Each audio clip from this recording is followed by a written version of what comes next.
This story is about an orphanage that raises its children exceptionally well. The girl you see crying is upset because her brother is about to leave with a new father who just arrived here. You might be wondering why. This man doesn't fit the typical image of a parent you might have imagined. Well, it is because these kids receive special education, so it only makes sense if only special parents can take them under their wing. You might also be curious about what kind of special education these seemingly ordinary kids are getting. Well, you'll get your answer soon enough. As soon as the sister tells the kids to stop pretending and get ready for training, they pull out sharp blades and weapons, which are definitely not toys for poking around. The sister even tells the little girl not to let her snot dangle out of her nose while pretending to cry because it looks gross. And she doesn't want the new parents to get a bad impression of the kids they've raised so dearly. The girl quickly owns up and hastily wipes her nose. We also meet the proud director of the orphanage, who takes major pride in this special education approach. He sees it as a real gift for these kids, because they've been trained as living, breathing weapons ever since they learned how to walk. These kids are raised with super strict supervision to make sure they meet the standards of the filthy rich. Because of this crazy attention to detail, it costs a fortune to train each child properly.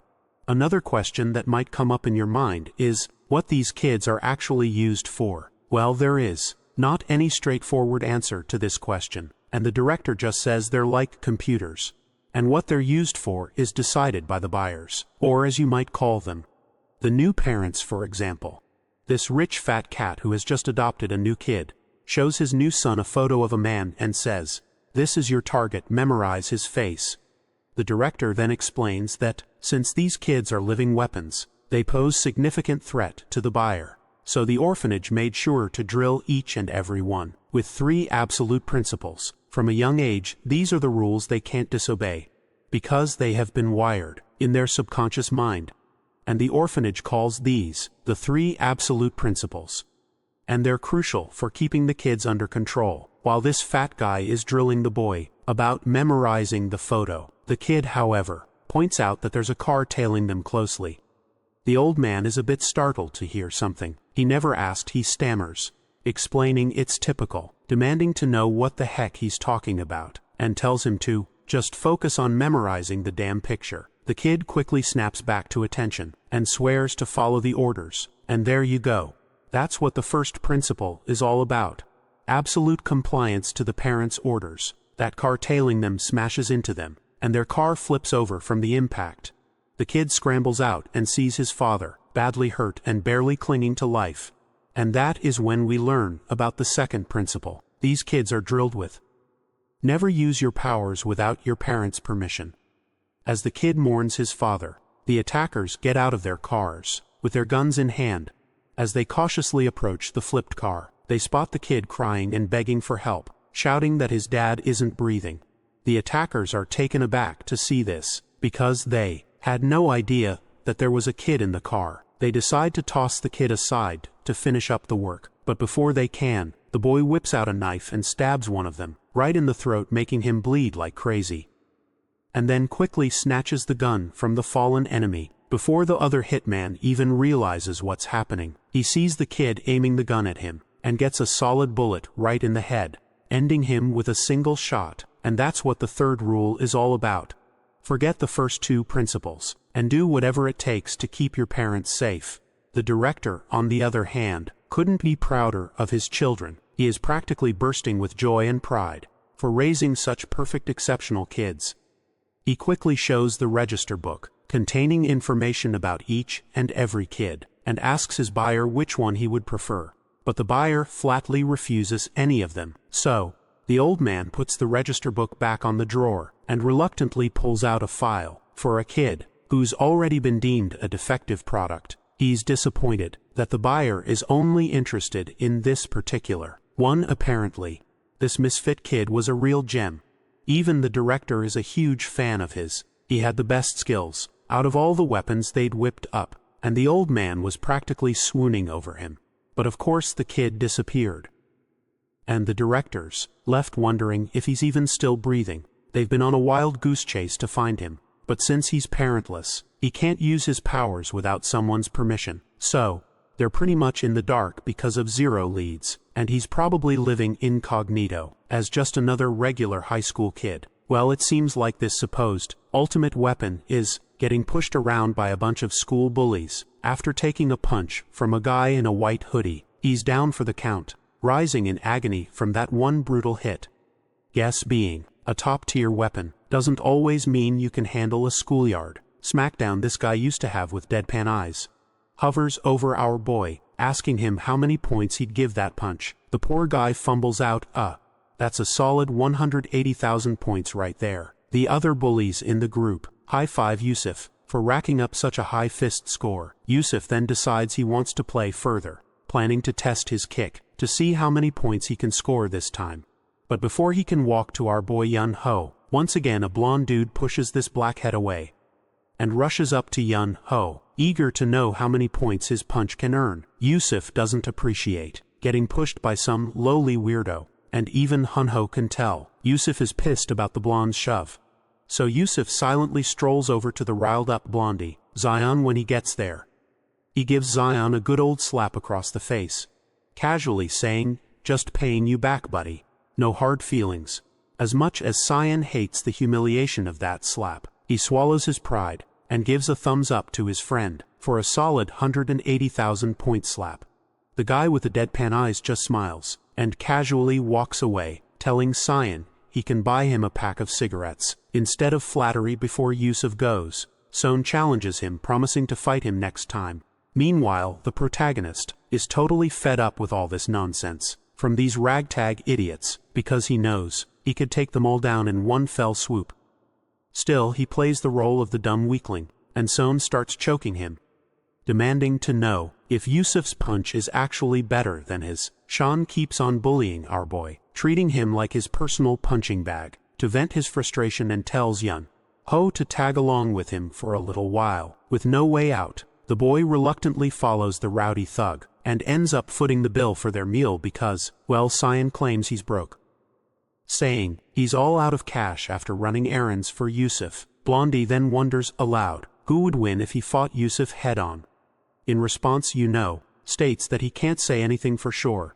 Out of nowhere, Zion notices the snack shop has the same name as and our guy sheepishly admits it's run by his mom. Right on cue, his mother also shows up and says if Sean is her son's friend, he can eat as much as he wants. Sean is genuinely surprised to learn that this is actually he and Ho's mother's shop, and our boy feels pretty disappointed because he had been trying to keep this a secret all along, and he's not sure why his truth had to come out at the hands of this jerk who's shamelessly running his tongue over his lips. Probably looking forward to freeload some more food. Seeing the shifty look on his filthy friend's face, Hyunho grabs his pen, ready to poke a hole in Sion's eyes if he tries anything sneaky. Just as he's about to make his move, the blondie surprises him by apologizing for not introducing himself properly. Earlier, he introduces himself as Sion Park, Hyunho's buddy, and comments that he finally gets why the shop had a weird name. Hyunho's mom chuckles of the joke and mentions that Hyunho told her to keep it under wraps. Sion then jabs at his friend, saying he's awful at hiding things, and that he's also bummed his friend kept such a stunning mom a secret. Now totally over this guy's act, no science, just a piece of work.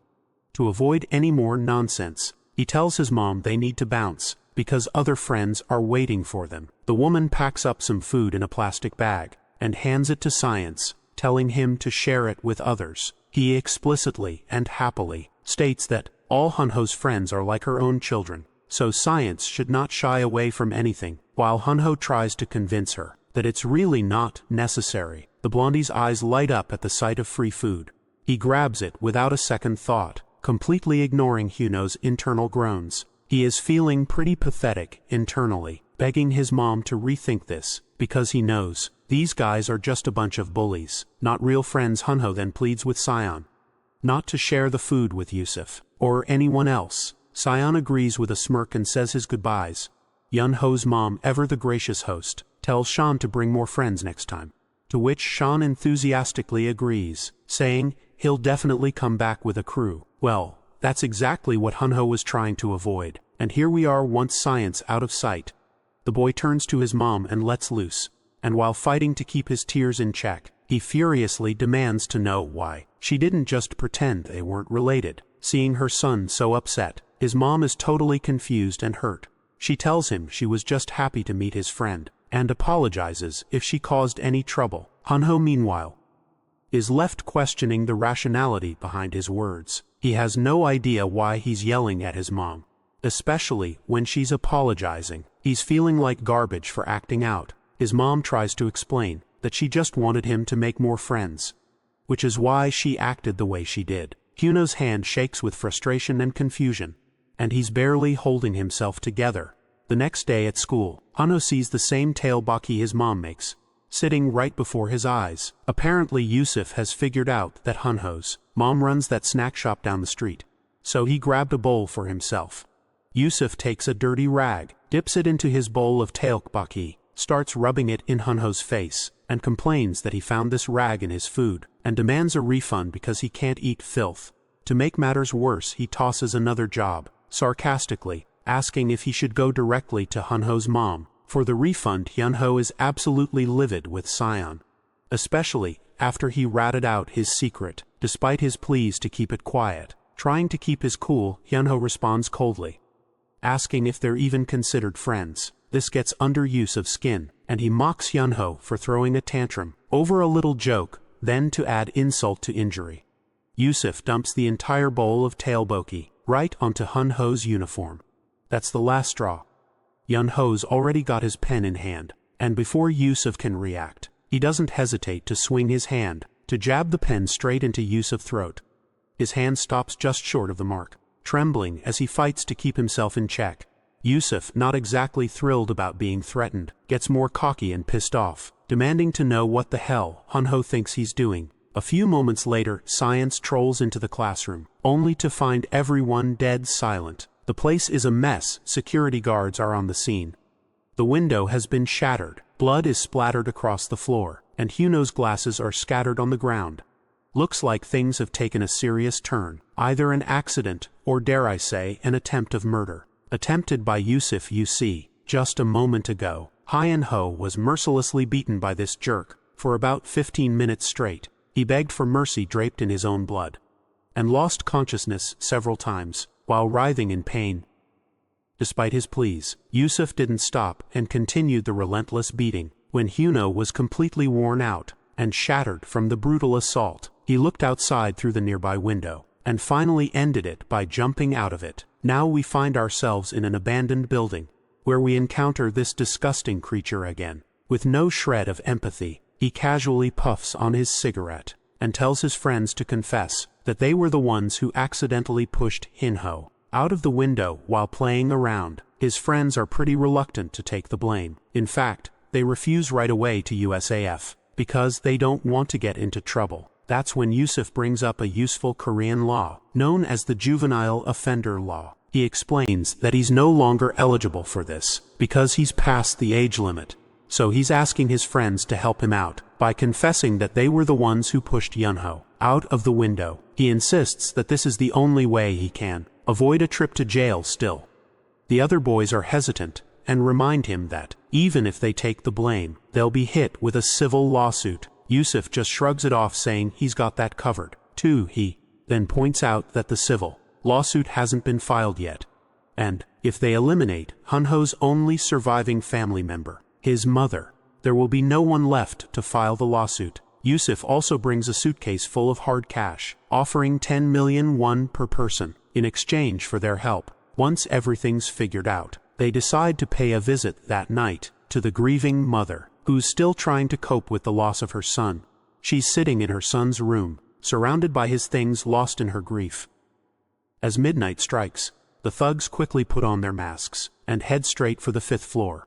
But when they try to use the elevator, they find it's out of order, so they opt for the traditional staircase. As they make their way up, they discover that the elevator is jammed, because someone has intentionally wedged it with a fire extinguisher, preventing it from coming back down. Before Yusuf can even figure out who might have done this, they hear a familiar voice. Apparently Cyan is sitting on the staircase already, waiting for them to arrive. Yusuf quickly asks what the hell he's doing there, while the other lackey is just thrilled to see him, and tells him to join them. Sion gets up from his seat, ready to dive into action, but not before asking two important questions. First, he wants to know how they found out about Yunho's Tiak, bulky place which was a hidden gem only he knew about. Yusuf casually pulls down his mask, and explains that, when Sion didn't bring the cigarettes, he was supposed to. Yusuf followed him, and saw him hanging out with the neighborhood kids. That's when he spotted Hunho arguing with his mother. Sion realizes that it was actually because of him that these thugs found out about the place. He then moves on to his second question, and tells Yusuf to think carefully before answering. He wants to know why they're really here. That's when Yusuf flexes his big iron pipe and tells Son they're just here to handle things with Yunho's mother, to keep her from filing a lawsuit, and let her sleep peacefully. He's actually glad Sion's here too, because he's been getting on his nerves lately. Yusuf reminds him about the push from earlier, and figures out that Sion was just pretending to bully Hunho, and in reality, he was trying to protect him the whole time. Yusuf admits he was too dense to see it sooner, and was itching to take care of Sion as well. With that, Sion is done with the interrogation. He picks up the fire extinguisher, and Yusuf doesn't hesitate to swing his giant rod. Sion quickly pulls the pin from the extinguisher, aims it at Yusuf, and starts blasting him with all the bubbly gas. As their vision blurs, one of the lackeys catches a glimpse of an extinguisher, heading straight for his face. Before he knows it, the red tank smacks him right on the noggin, and the impact also sends Yusuf sprawling to the ground too. Sion quickly shoves his buddy off, grabs the rod again, while Sion handles the other two lackeys. When he sees Yusuf making a move, he blocks the iron rod with the extinguisher like a pro. In a flash he ducks down, and slams the extinguisher onto Yusuf's feet, smashing his toes into oblivion. Sion then boots him over the stairs, sending him tumbling backward. He then starts trolling down the stairs, while casually informing Yusuf that his C uniform bone above the metatarsal is broken, and he's pretty sure this arrogant bastard won't be walking anytime soon with those messed up legs. The filthy man groans in pain, lying defenseless on the ground, and shakily asks why Sion is doing this to him. That's when Science drops the bombshell. He explains that there are 3 principles that were drilled into his mind as a kid. First, a parent's word is absolute. Second, don't use violence without permission. As he says this, he lands a devastating punch right on the guy's head. The other lackeys on the ground are totally lost, not understanding a word of this crazy rant. It's pretty wild that we were led to think Yunho, the whiny kid with glasses, was the main character. Turns out Sion is actually the missing kid from the orphanage. After losing several teeth and with a broken nose, Yusuf begs for forgiveness and pleads for Sion to stop. But our boy keeps going, explaining that the third principle is, if there's a threat to the parent's safety, the kid can ignore the first 2 rules and handle the situation, however necessary, to keep the parents safe. Sion remembers Hino's mother saying that all of Hino's friends are like her own children, so basically she's his mother now. And if anyone threatens his mother, he's got the green light to beat them to a pulp. With a resounding bang, Science smashes that filthy bastard's skull, and the sound echoes through the building. The scene cuts back to the creepy orphanage, where a sister is visiting the director. She tells him there's a call from Korea. When the man asks who it is, she says it's the BAECO personnel. The old man's mind perks up as he recognizes the caller, and quickly grabs the phone. The caller quickly reports that they found the kid they've been hunting for, the legendary figure from the Dead Mansion project, codenamed Sean. Apparently, he's in Korea right now, and there you have it, the official introduction of our boy. The orphanage, which is known as Dead Mansion, is a highly funded multinational organization that produces weapons for the rich. In the eyes of the orphanage, he was the perfect child, and his codename is Sean Park Sion. They had us fooled in the first half, not gonna lie. I really thought the black-haired guy was the real MC.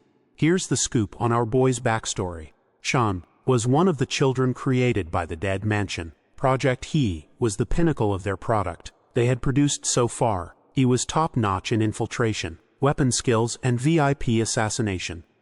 He was meant to be supplied to a top client of the orphanage, a notorious Yakuza organization in Japan, but there was a mix-up, and instead of Japan, he ended up in Korea. The director explains that it's been 5 years since that mishap, and he had almost thought Sean was dead, so they gave up on him. But now this guy, who looks more like a filthy, rich mafia boss than a father, is thrilled they found him.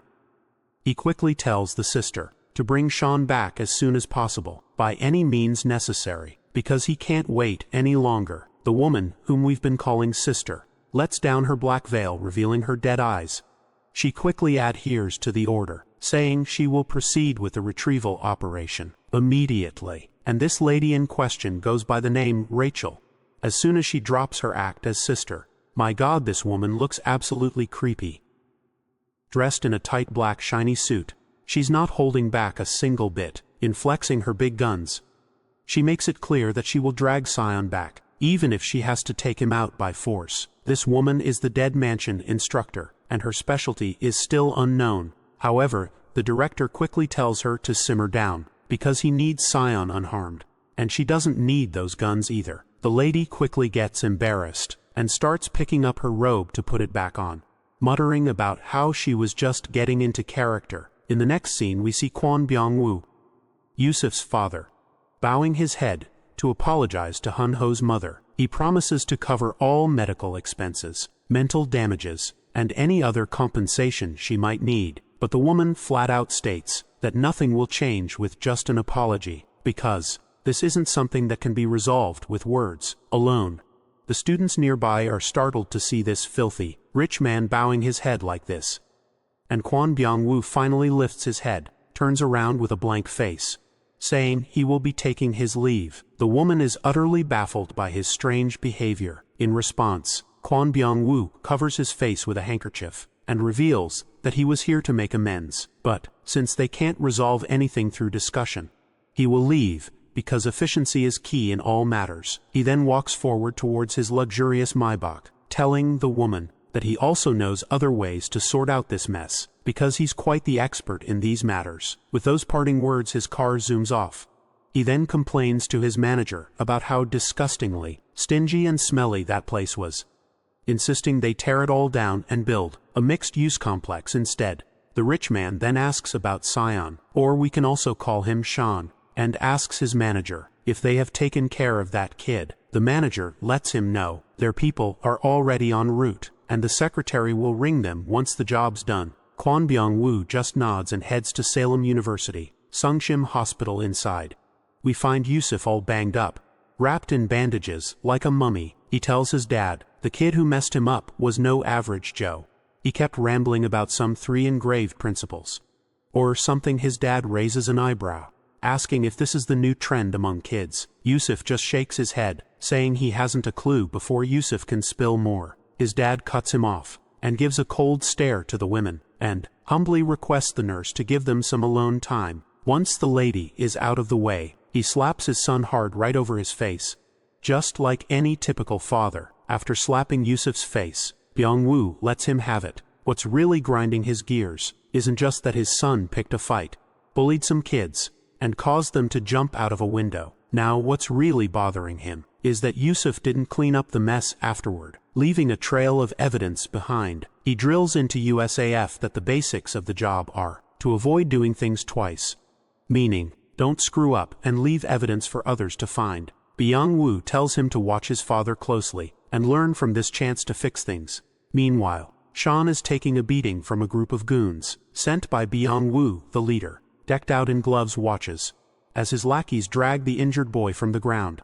With a scowl, he delivers a series of stinging slaps to Sean's face, not stopping until the boy collapses from sheer exhaustion. The glasses-wearing thug, looking down at Sean with a sneer, says, "You might have taken down a few kids, but you're nothing against adults." They grab one of Sean's arms, and the burly lackey yanks it straight, holding it firm.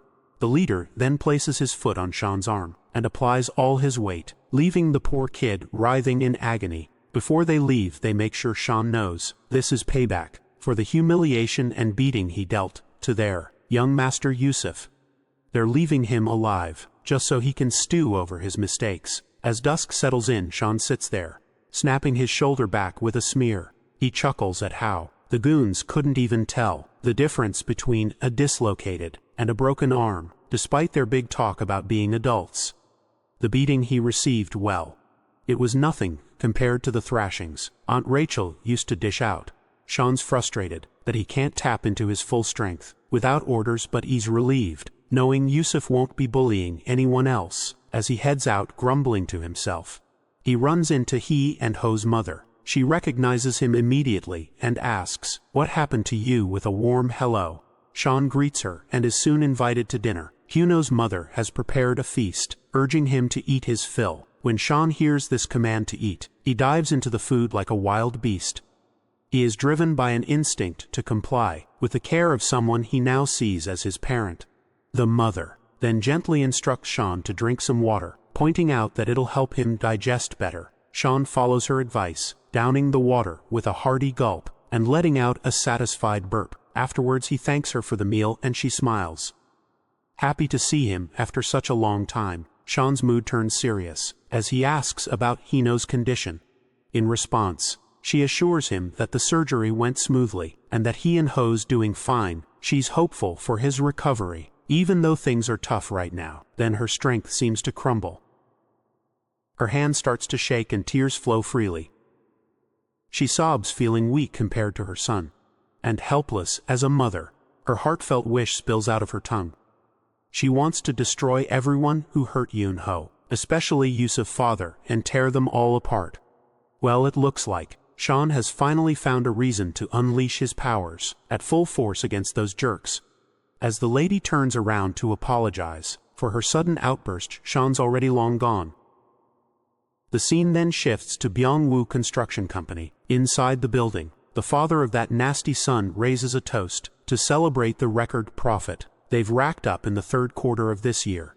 He's giving a heartfelt thanks to all his employees, saying it's all thanks to them that Byung-woo Construction has come this far. Among the crowd of employees, we spot one of the same hefty guys who had beaten up Sean earlier, and near to him stands a waiter who suspiciously looks like Sean.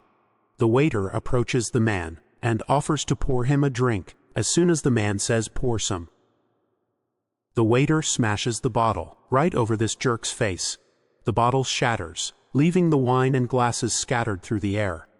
The fatty stumbles back, trying to get himself together, and quickly goes for a counterattack. But Sean is ready. He shoves those bare glasses he was holding into the guy's hands, like he's handing over a pair of gloves. Then, with a brutal swing of his leg, he kicks the jerk right in the face. Next, Sean grabs some forks and knives and hurls them at the guards. With deadly precision, they hit their targets perfectly. It doesn't take long for everyone to catch on that something's going down. Before they can do anything, a bunch of the black-suited guys are already out, and people are screaming about a blonde kid who's causing all this mess. The mention of a blonde kid rings a bell for the company director. Meanwhile, Sean is hiding under a table. Knife in hand, he zips past everyone, slicing through them like they're nothing more than cucumbers. With that tiny knife of his, he's sticking to what he's been taught. A parent's words are absolute. He can't ignore the tears and pleas of the mother, who wanted everyone to tear apart, along with that father. So he's doing exactly what he's been told. He grabs a tablecloth, and before the ragtag crew can get close, uses it as a distraction. He throws the table right at their faces, crushing them under its weight, and leaving them screaming their lungs out. Just then a knife flies in from behind, but he ducks quickly, and the knife hits one of the black-suited guys in front instead. The one who just threw the dagger seems like the same guy with the black gloves, and he's pretty impressed with Sean's reflexes. He's also surprised to see that the arm he broke is still working. Before he can finish playing around with those gloves, Sean grabs the guy's hand and slaps him hard across the face. He expertly locks the guy's arm and snaps the bone inside, coolly telling him, "That's how you break an arm." As the cocky guy sprawls on the ground, a bullet zips past Sean's face, grazing him closely. The shooter is Byung-woo, standing on the first floor, looking disappointed for missing his shot. Sean quickly raises his hand and calls out that it's tough to hit from that distance, unless you're a real pro. Byung-woo curiously asks who this kid is. He remembers that Korean kids these days are into something called crew.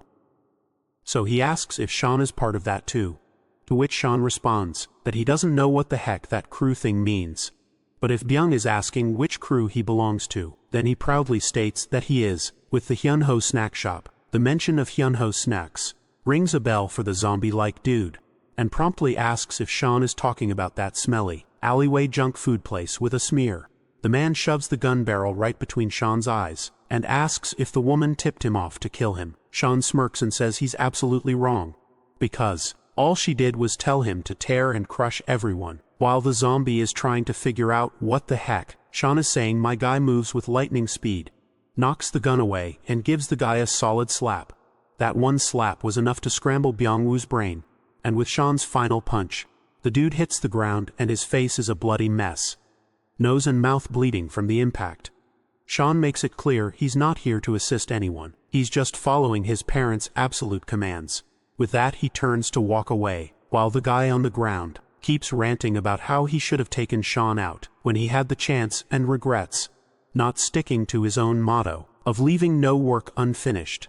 Sean grabs the gun, aims it up at the chandelier, and tells the guy to stop blabbering about pointless stuff.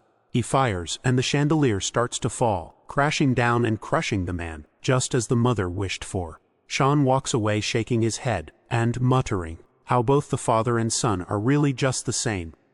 We're back in the hospital, where the nurse asks USAF if he's feeling any better. The arrogant guy just scoffs and asks why he'd be here if he was doing well. The nurse comments that she's heard school violence can be pretty intense these days, but she's never seen anyone as badly hurt as him before. She wonders if the kid who hit him must have been a real expert, though even for high schoolers, this is pretty extreme. As she squats down to pick up her things, we get a glimpse of her giant-ass man. We already know that the Russians are thick as hell, but this is something next level. She then grabs the injection and asks Yusuf what he was discussing with his father earlier about some 3 principles. Noticing the weird color of the injection, Yusuf questions what the heck she's injecting him with. Rachel then pulls out her mask and reassures him not to worry, saying that as long as she only uses half, he won't die. It looks like she's finally here to take our guy, and she starts pressing against his chest, grilling him about those 3 absolute principles he mentioned. The guy gets genuinely scared by her death glare and tells her to just get the hell out.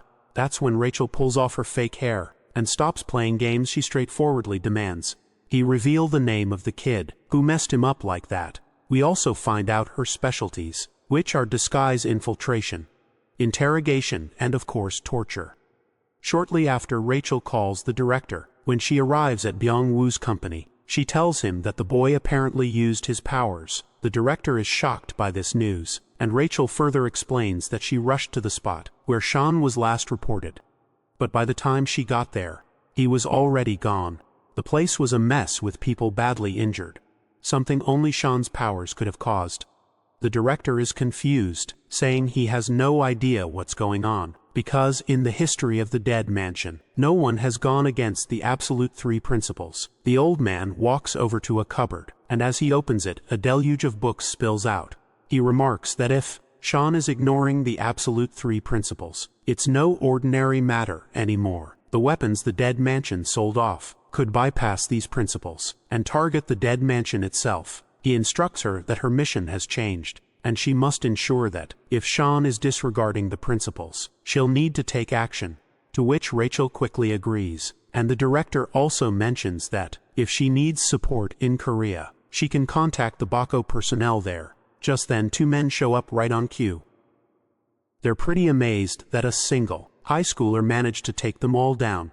Rachel hangs up, and one of the guys, particularly the fat one, looks a bit freaked out by her appearance, and wonders if kids nowadays really dress like that. His buddy explains that she's Russian, and that some people are pretty open-minded, adding that even his own wife is open-minded. The next day we're back at school, and it looks like Rachel has taken on the fake role of a teacher at the school where Sean is studying. She's here to dig deeper into what Sean's up to, and just thinking about it gets her all worked up. She's excited to see how he's grown up. Back in the day, Sean was her favorite student. He absorbed everything she taught him like a sponge, so she's really looking forward to seeing him again.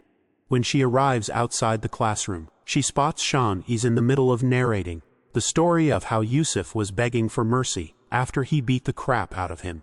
Rachel is completely taken aback by his behavior, and she is having a hard time accepting if this vulgar kid really is Sean. Suddenly, a chubby kid sitting behind Sean gets really pissed off, and finally wakes up because of Sean's non-stop rambling.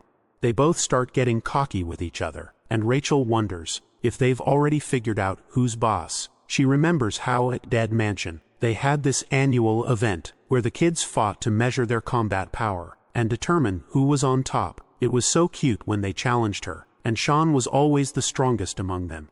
But now, Sean looks like he's getting his butt handed to him by this big guy, making Rachel seriously question his status as the strongest. The chubby kid keeps kicking and thrashing Sean like he's just a sack of potatoes, and Sean just takes the beating head on. Rachel's face quickly shifts to a blank poker face, watching this once mighty kid get pummeled like a fool. After a bit of watching, Rachel starts to figure out that Sean probably didn't use his powers because he's hiding his true identity. This makes her think he might still be under the control of the three principals, but she's not entirely sure, and wants to keep an eye on him. She can see his sharp, sophisticated eyes. The good kids from Dead Mansion should have both physical strength and brains, and Sean always stood out. Even if he's hiding his power, his smarts still shine through.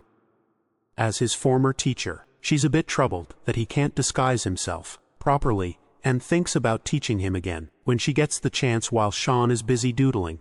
The moment he smacked Yusuf with that fire extinguisher, Rachel gets confused. She thought he was focusing on studying with such concentration, but he's just messing around. So she gives him a heavy book slam right on his head. In the bathroom, Rachel sits with her head spinning in confusion. She's sure Sean can't possibly be this foolish, and starts to think, maybe this is someone else who just looks like him. It's hard for her to accept that he might really be this clueless. She decides to change her plans. It's no longer just about the three principals. No, she needs to figure out if this guy is really codename Sean after class. Sean's head is throbbing. He remembers the teacher usually doesn't hit that hard. Meanwhile, Rachel, now dressed as a student, comes over, but then he hears a familiar voice. After turning around, he sees Hyun Ho's mother standing there. She's relieved to see him, especially since her bags are weighing her down, and she tells him to please carry them for her. Sean quickly proceeds to carry the bags as commanded. When they hit the snack shop, Sean devours his food like a wild animal. The mother tells him to slow down, and he quietly takes her advice. Rachel starts piecing things together. She figures out that Yusuf is the one who knocked out this woman's son, but she's still not sure about Sean's connection to them. After seeing him eat like this, she's fuming that Sean is just as vulgar as she suspected, and is itching to tear this Sean imposter apart. As soon as Rachel takes a bite of her food, she gets a chill, and her tongue practically hangs out. She asks for some water after just one bite of the insanely spicy dish. The woman quickly hands over the water and asks if she can't handle the heat. Rachel is stunned, wondering how these folks can torture themselves with such fiery food. She is pretty sure these Koreans are out to assassinate her. With this much heat, Sean then tells her to slow down, saying she's being clumsy. That's it, her frustration has hit the roof, and she vows to take this jerk down. Speaking of spice, she remembers Sean couldn't handle it either. If this guy is really Sean, he should be struggling with all this heat, just like he did back in Russia. She watches his trembling hand, thinking he's having a tough time. But instead, he's giving thumbs up after thumbs up to the lady, raving about how delicious the food is. The woman is happy and keeps feeding him. Rachel realizes he's actually handling all that spice like a pro. She is confused, wondering why he's chowing down on this fiery food like a fool instead of refuting to eating it. Rachel then remembers that Sean helped this woman carry bags with just her one command, and now he's eating without refusing her and helping her with everything she asks for, as if he's following her every command. Seems like she's finally pieced it together. He also would not have killed all those people so skillfully without any commands, and she's sure he was ordered to destroy the Byung-woo construction purposefully. The only person who seems likely to give such orders is the woman he's with. After connecting the dots, Rachel decides to test her theory. to see if this woman is really the one commanding Sean. She pays the bill for her food, and while the mother turns to grab some spare change, Rachel sees her chance. She grabs a chopstick and throws it toward the woman. Just as she hoped, Sean leaps from his seat, intercepts the chopstick mid-air, and grabs the woman by her face. The stool nearby tips over as they quickly vanish. When the mother turns around, both of them are gone when we finally see them. Rachel can't contain her excitement after realizing that it's definitely Sean. On the other hand, it does not take long for a boy to figure out who she is, telling her to drop the act and stop telling him. Like that, Rachel greets him officially and asks why he's hanging out with that woman and why he is following her orders. Like she's his mom, she is sure that there's no way. A rundown snack shop owner could be connected to a top kid from Dead Mansion. Sean stays tight-lipped, so Rachel decides to take action. She grabs his hand, launches him into the air, and slams him down to the ground like a sack of potatoes. I can tell the impact was pretty rough, judging by his groans of pain. Rachel then tells him to stop messing around. It's time for him to get back to the orphanage, because there's a whole line of clients waiting for him. Suddenly, Sean's mind flashes back to the painful memories, which had been buried in his mind. He is standing in the middle of knocked-out kids, and he's probably the one who left them out cold during their training. There is also this mysterious woman who gave him the name Park Sion, but he can't seem to remember her. In a sudden burst of shock, Sean blurts out and asks Rachel who this woman in his memories is. Rachel is confused by his random question, but before she can respond, Sean smashes his head into her nose, pushes her away, and gets back on his feet. As she pushes the blood out of her nose, her fury flares up. She demands to know if he really doesn't want to come back without a fight, but before she can make a move, Sean has already run away. He's sprinting across the rooftops, blown away that they sent Rachel after him. The image of the bloodied woman keeps flashing in his mind, and he's determined to figure out who she is, haunting his memories back at the Dead Mansion. The director is having a full-on meltdown over the news that Sean managed to escape.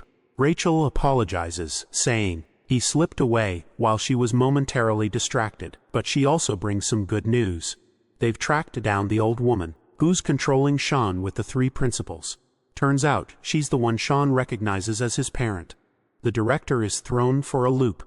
How can an old woman be perceived as a parent? He asks Rachel if the old lady is intentionally using the 3 principles, but Rachel admits she can't be sure yet, and more investigation is needed before jumping to conclusions. The director decides it's best to verify things with the old woman before sending more resources after Sean. After a wardrobe change, Rachel steps out of the bathroom in this old lady disguise, leaving this other old woman confused. Who can bet her life that she just had seen a young girl enter the restroom earlier? Meanwhile, the director is busy explaining to us that there are only 2 ways to retrieve a good child from their parents. And we'll learn about the first method soon enough. Back with Yoon-ho's mother, she is taken aback by the appearance of this elegant old lady. Rachel, under the disguise, sternly advises her to keep her distance from Sean. She introduces herself as Sean's mother, noting that she's often busy with business trips and hasn't paid much attention to her child. Now she's all dramatic about how it breaks her heart that Sean's been eating such awful, spicy food. His mother suddenly realizes that Sean can't handle spicy food and feels a bit of guilt for making him eat it. All this time it's a harsh wake-up call that she's been feeding him stuff that's clearly not good for him. Rachel is grinning inside, thrilled that this old hag is finally feeling some guilt. This is exactly the kind of reaction she was hoping for. You see, by getting the parent to voluntarily give up custody of the child is the first way to take a child back from the parent. And this is what Rachel is trying to achieve, so she keeps her smooth talk, saying she understands that Sean listens to Yoon-ho's mother. So Rachel tells her that when Sean comes back to eat here, she should sternly tell him never to return and go back home. It's a dirty play on Rachel's part, but it's all part of the plan. If Yoon-ho's mother tells Sean to go home, he'll take it as an order and head straight back to the Dead Mansion. Rachel starts to leave, but Yoon-ho's mother surprises everyone by refusing to say what Rachel suggested. Looks like Rachel's plan isn't going as smoothly as she hoped. Yoon-ho's mother speaks up, and it's a gut punch to Rachel's plan. She asks Rachel if she's even paid attention to her own son. She reveals that Sean is always covered in filth and dirt, and whenever she asks him about it, he just always says he fell. At first, she used to think he was just being a rebellious kid, but now it breaks her heart. It's clear to her that Sean needs someone who truly cares for him. Unlike this rich woman who's clearly abandoned him. As she cries, she admits that she's come to care about Sean, and doesn't want him to end up like Yun-ho. She's willing to step up and take care of him, since there's no one else around. Rachel clearly gets ticked off to hear this, and tries to tear into the old woman, but he and Ho's mom just bows her head and apologizes, saying she didn't mean to come off as rude. She's determined to keep an eye on Sean no matter what. Seems like Rachel's first plan, to snag Sean's ownership, didn't go as smoothly as she'd hoped, and she's fuming as night falls. She calls up the director, and spills the beans about the failed attempt. The director seems disappointed to hear this, and he is clearly running out of patience, so he gave her the green light to proceed with the second method. Rachel, now fully on board with this plan, eagerly agrees, and looks forward to putting it into action. With a determined look, she sheds her garments, to reveal a more wild side of herself, signaling that things are about to get serious. It turns out that upon the death of the parent, the child reverts to the ownership of the dead mansion, so her new target is Hun-ho's mother. The scene shifts to outside a mart, where Hun-ho's mother is seen shopping for groceries for her shop, and we can also see Rachel lurking in the shadows. She waits for the perfect moment, her finger poised over the detonate button of a bomb. When she decides it's time, she presses it and the explosion rips through the air. The fire alarms blare and sprinklers kick on, dousing everything in water. But the blast wasn't aimed at Hun-ho's mom, because it was merely a diversion. As Rachel's gun comes into view, she takes her aim just as she pulls the trigger. Sean swoops in wielding a pan like a makeshift shield, and the bullet ricochets off his impromptu defense. Sean's face is etched with annoyance. While Rachel appears to be having the time of her life, Sean is amazed to see that the bullet-blocking move he picked up from a game actually worked in real life. He then drops the pan and strides toward Rachel, looking clearly annoyed by her actions, like he already knew that she would do something like this, but he reminds her that involving guns and bombs into the mix is just way too much. Rachel just smirks, her gun still aimed at the mother. Sean reacts quickly and shoves the shelf she was hiding behind, but the girl quickly bolts away before that shelf crashes over her. He then takes her by surprise and quickly disarms her with just one kick at her hand. But this girl is not messing around, and she quickly pulls out a dagger and swings at him, slashing his belly. Blood splatters to the ground. Or so it seems. In reality, it was just a tomato ketchup tin our boy was holding that got punctured. In the process, Sean tosses the ketchup tin away, making her lose her last weapon. He quickly tries to smash her with his knee, but she ducks and shoves his feet, sending him crashing into the shelves. She then asks him if he seriously thinks he can take her teacher down like this. She says she wanted to bring him back unharmed, but it looks like that's not an option anymore. Meanwhile, the mother is still trying to figure out what's going on, and that's when she spots a little kid, stuck in the chaos, crying his eyes out amid all the commotion. He's sobbing for his mom. The woman rushes over, asking if he's hurt. The tearful kid just says he wants to go back to his mom. He asks her to help him get out of there, but it turns out this little punk is holding a sharp knife. No surprise, if he's one of those specially trained kids, here to assist Rachel to assassinate her. Back to the senior-junior showdown. She pulls out another knife and tries to hit him, but he jumps out of the way. She goes for another slash, but he ducks and avoids her. He grabs her hand, because they're just trying to free him from everyone's control. Just then he gets momentarily distracted, and Rachel seizes the moment. She pulls her hand free and swings her dagger at his face, slicing his cheek with deadly accuracy. He stumbles but quickly gets his footing. He grabs 2 cans from a nearby shelf and chucks them at her face, but she just knocks them away and tells him to let the old hag die. If he does, he can head back to the dead mansion whenever he wants. Sean then grabs a packet of flour and throws it right at her face. She makes the dumb mistake of slashing at the flour packet, sending it floating through the air and blocking her view.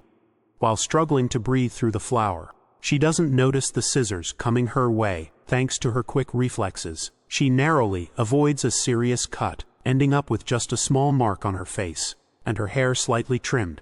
She quickly steps back, but Sean takes another swing at her. She drops to the floor and with a crazy grin. She gets back up and comes at him with her blades. Their strengths seem pretty evenly matched. Or maybe he's just better than his teacher. Now before she can figure out her next move, he grabs her hand and shoves her into a grocery cart, leaving her stuck inside like a little kid. Sean gives her a cold stare and asks if she has learned her lesson, but the woman just grunts in frustration. Sean tells her to leave him and his mother alone, then kicks her cart forward, leaving her slamming into the other carts lined up, and he quickly locks her cart with the rest. With a smirk, he tells her to enjoy herself and walks off, leaving her stuck and grumbling. Back to the little maniac kid. He sees his chance and swings his dagger at her chest, while she's looking away, but Sean swoops in just in time, leaving the little kid stunned right there. The mother's confused, wondering why he's here when he should be at school, and why his clothes are all messed up. Meanwhile, the kid on the ground recognizes Sean as the legend of the dead mansion, and figures that if Sean's here, Rachel must have already been beaten by him. The woman explains that this little guy has lost his mother. Sean asks the kid for his parents' phone number, but the kid acts clueless and starts fake crying. As he runs toward Hunho's mother, Sean quickly grabs him, lifts him up and tells him to stop whining. He then gets close to the kid's ear and asks him if he hasn't learned that sticking out too much just makes people dislike you. He further playfully threatens the kid with some cryptic talk and gives him a little slap, making the dagger the kid was holding drop. Sean quickly steps on the dagger to hide it, and that one slap was enough to knock the kid out cold. After that little showdown, we're back at the dead mansion.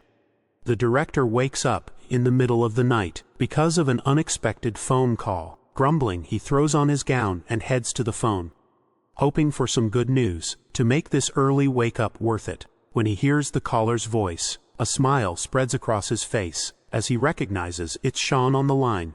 He asks the old man if he really thought he could catch him with just Rachel and that little kid Eugene.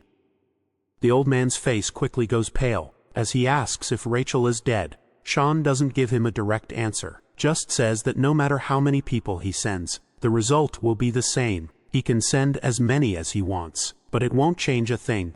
The old man gets really worked up when he hears Sean is taking on the entire dead mansion. Instead of running away, Sean makes it clear that if there's a threat to the parents' safety, he'll handle it based on the third principle.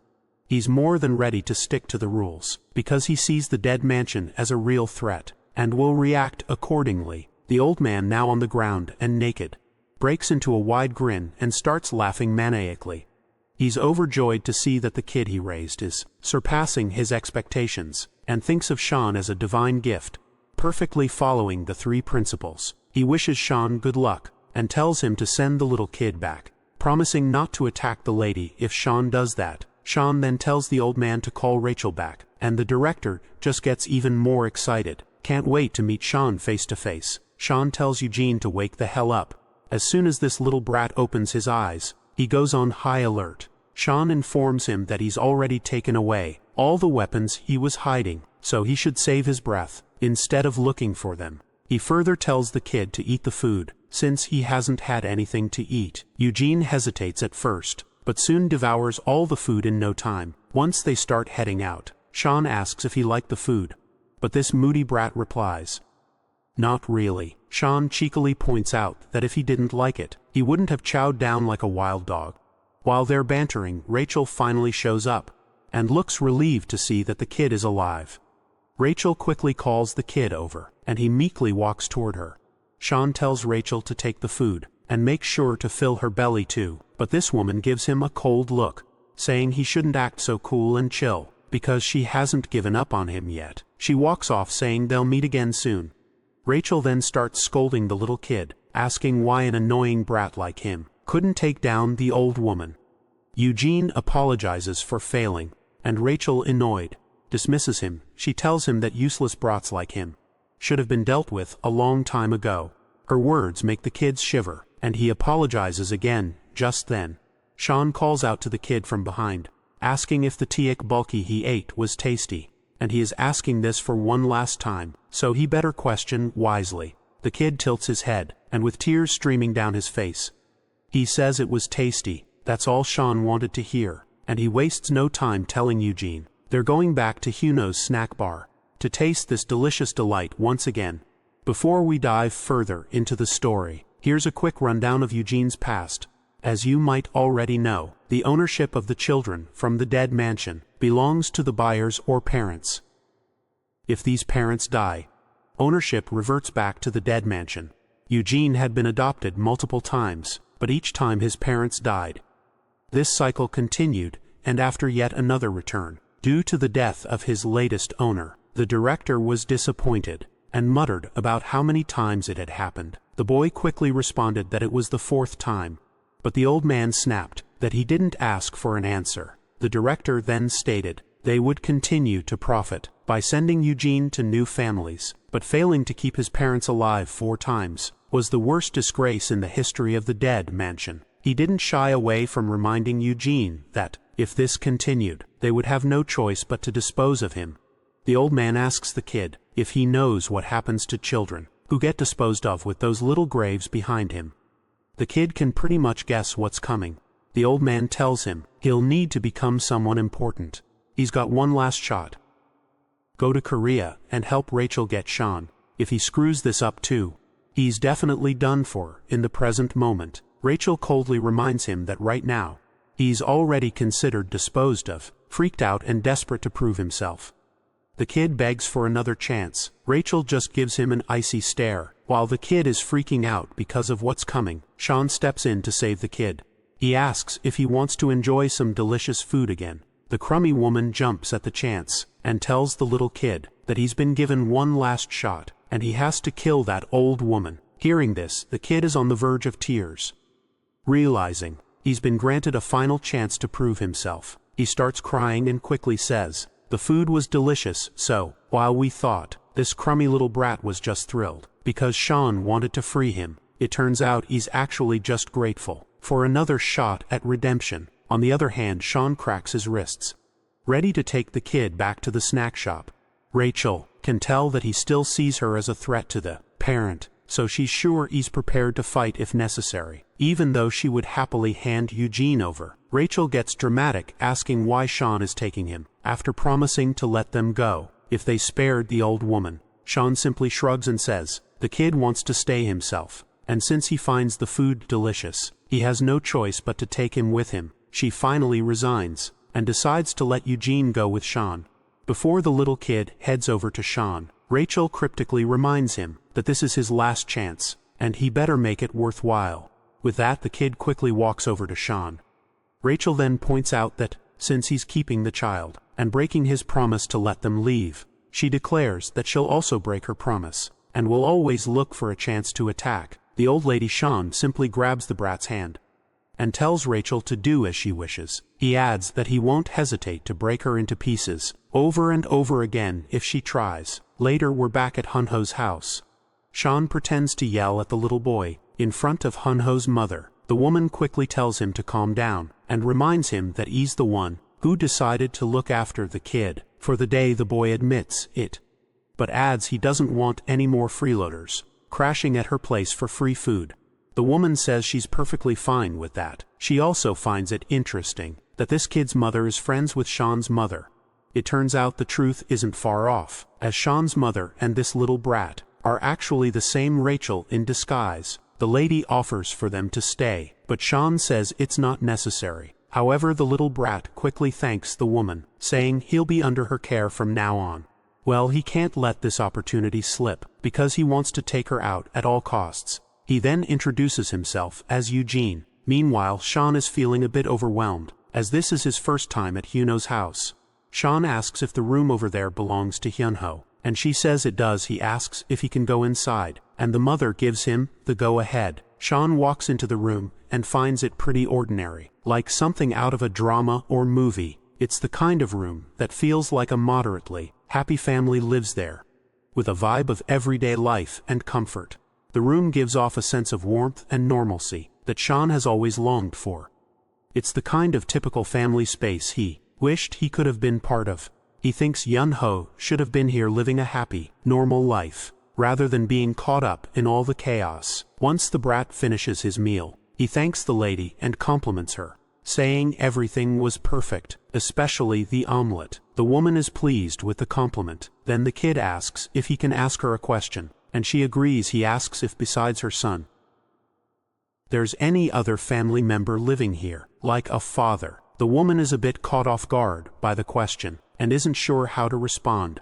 She tries to keep it light and says that unfortunately, her husband was needed so much in heaven that she had to let him go. The kid asks if he became a family member in heaven, to which the lady says that's pretty much it. Then, the kid points out that her son hasn't gone to heaven, and hasn't returned home either. The woman is puzzled by the strange response. The kid continues saying that a weak, useless child can't become family anywhere. The woman looks even more confused. The boy explains that a family is about fulfilling others' needs, and proving one's worth to its members. Otherwise they're just obstacles consuming resources, like her son, who's in the hospital, and unable to do anything. The lady is really pissed off and jumps up saying, that's completely wrong, because that's not what a family is. The kid curiously asks what a family is then, but before she can answer, Sean playfully grabs the kid from behind, and starts dragging him, asking if they can sleep in the living room. The woman agrees, and mentions that Hunho's room is empty, but Sean states that he can sleep in the living room, over the sofas, and the kid will just sleep on the floor. The mother's eyes warm up at their playful sight. As midnight strikes, we see Eugene's face is set in a scowl. It's clear that his displeasure stems from the fact that Sean is making him sleep over, on the floor. He then notices light coming from Hunho's room, and decides to check it out. As he peeks inside, he sees the old woman sitting in a chair, looking at her son's photo. Eugene finds it odd that this woman calls her useless child a family, and even welcomes strangers like him as a family, whom she has never met before. He reflects on his own life, where a child's worth is measured by what they can produce for the family. He can't understand how being a so-called useless child can be considered family. Eugene quickly grabs the gun, aiming it at the old woman with trembling hands. He's desperate to prove his worth and become a necessary family member, believing that killing her is the only way to do it. But despite his determination, he just stands there unable to pull the trigger. Sean quietly closes the door in front of him and sternly asks if this is really what Eugene wants to do. Eugene's hands shake as he looks at Sean, and admits he's just following orders. He then quickly turns the gun on our boy, telling him not to interfere. As he pulls the trigger, no bullet fires. Seeing this, Eugene looks puzzled, wondering why the gun is empty. Sean then scatters all those bullets down on the ground, and reveals that he had already taken all the bullets away while Eugene was sleeping.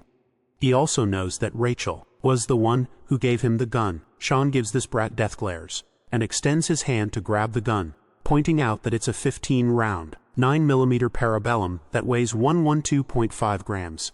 He says the kids should have noticed the magazine was empty when he held the gun, and reminds him he's still just an amateur. Annoyed by the remark, the brat grabs his blade and tries to swing it at Sean.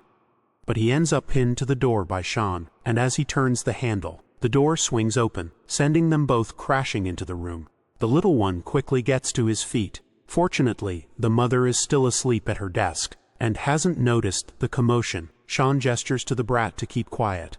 But the little brat sees an opportunity, and rushes forward. Sean quickly grabs that tie nearby, traps Eugene's feet with it, and makes him fall. But the kid manages to swing his blade and cut the tie. Almost immediately, Sean tells the kid to be a good little boy, but the kid's too stubborn. He leaps at Sean, trying to slash him with his tiny daggers. They go at it like two hyper ninjas, and it's clear Sean's holding back. This just makes Eugene even more furious, and he swings his dagger again, insisting Sean face him properly. Sean agrees, and before Eugene knows it, Sean has taken the dagger from his hand. The brat, frustrated, throws his other dagger at the lady, but Sean deflects it easily. He then pushes Eugene's feet against his own, causing him to fall to keep the noise down. Sean quickly grabs the kid by his shirt. Before he hits the ground, Sean tells him with a smirk that he hasn't even started, and yet the brat is already down. But the little one just smiles in response, thrilled to be fighting the legendary figure from the dead mansion. Just as Sean is holding him, the mother slams a book over his head with a fury that could only come from the most dangerous person on the planet. She's absolutely livid. that Sean is picking a fight with a little kid. Our boy quickly tries to reassure the angry mother that this isn't what it looks like. Meanwhile, the little brat grabs the dagger from the ground. Seizing the opportunity to strike, Sean gives him a death glare and tells him to stop.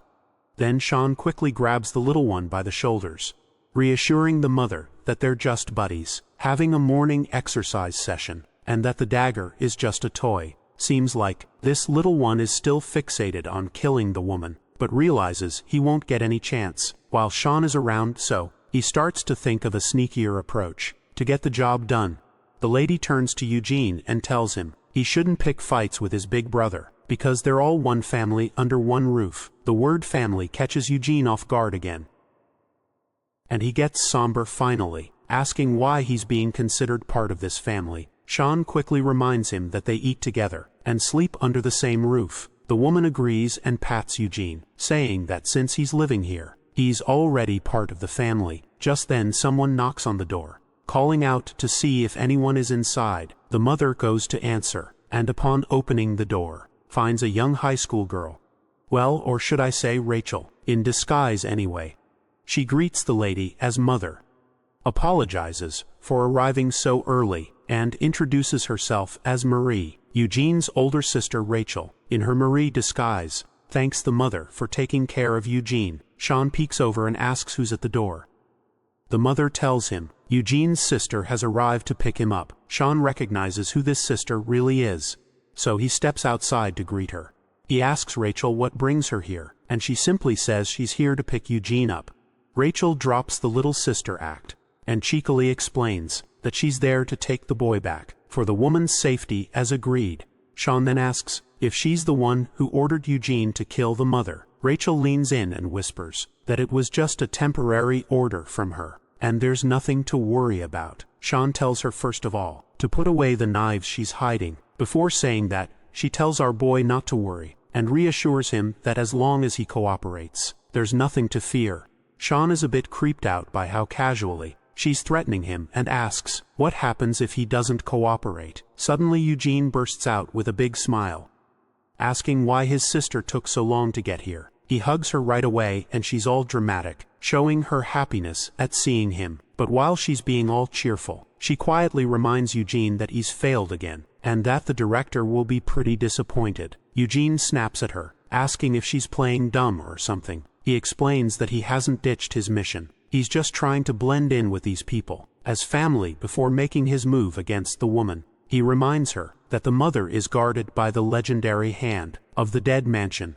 He might look like an unattractive, dumb monkey, but he's no ordinary Joe. In fact, he has fought Sean many times, and failed miserably each time.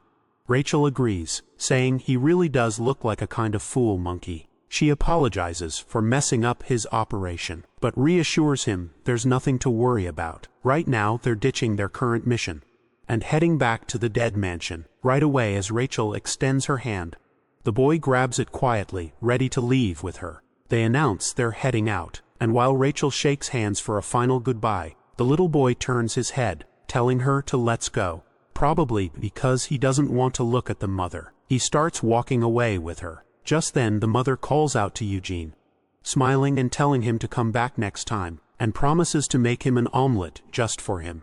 The little one looks back at the mother with a touch of admiration, offering a faint smile and a simple nod to show he hurt her. The mother then tells Sean to make sure to visit again with Eugene.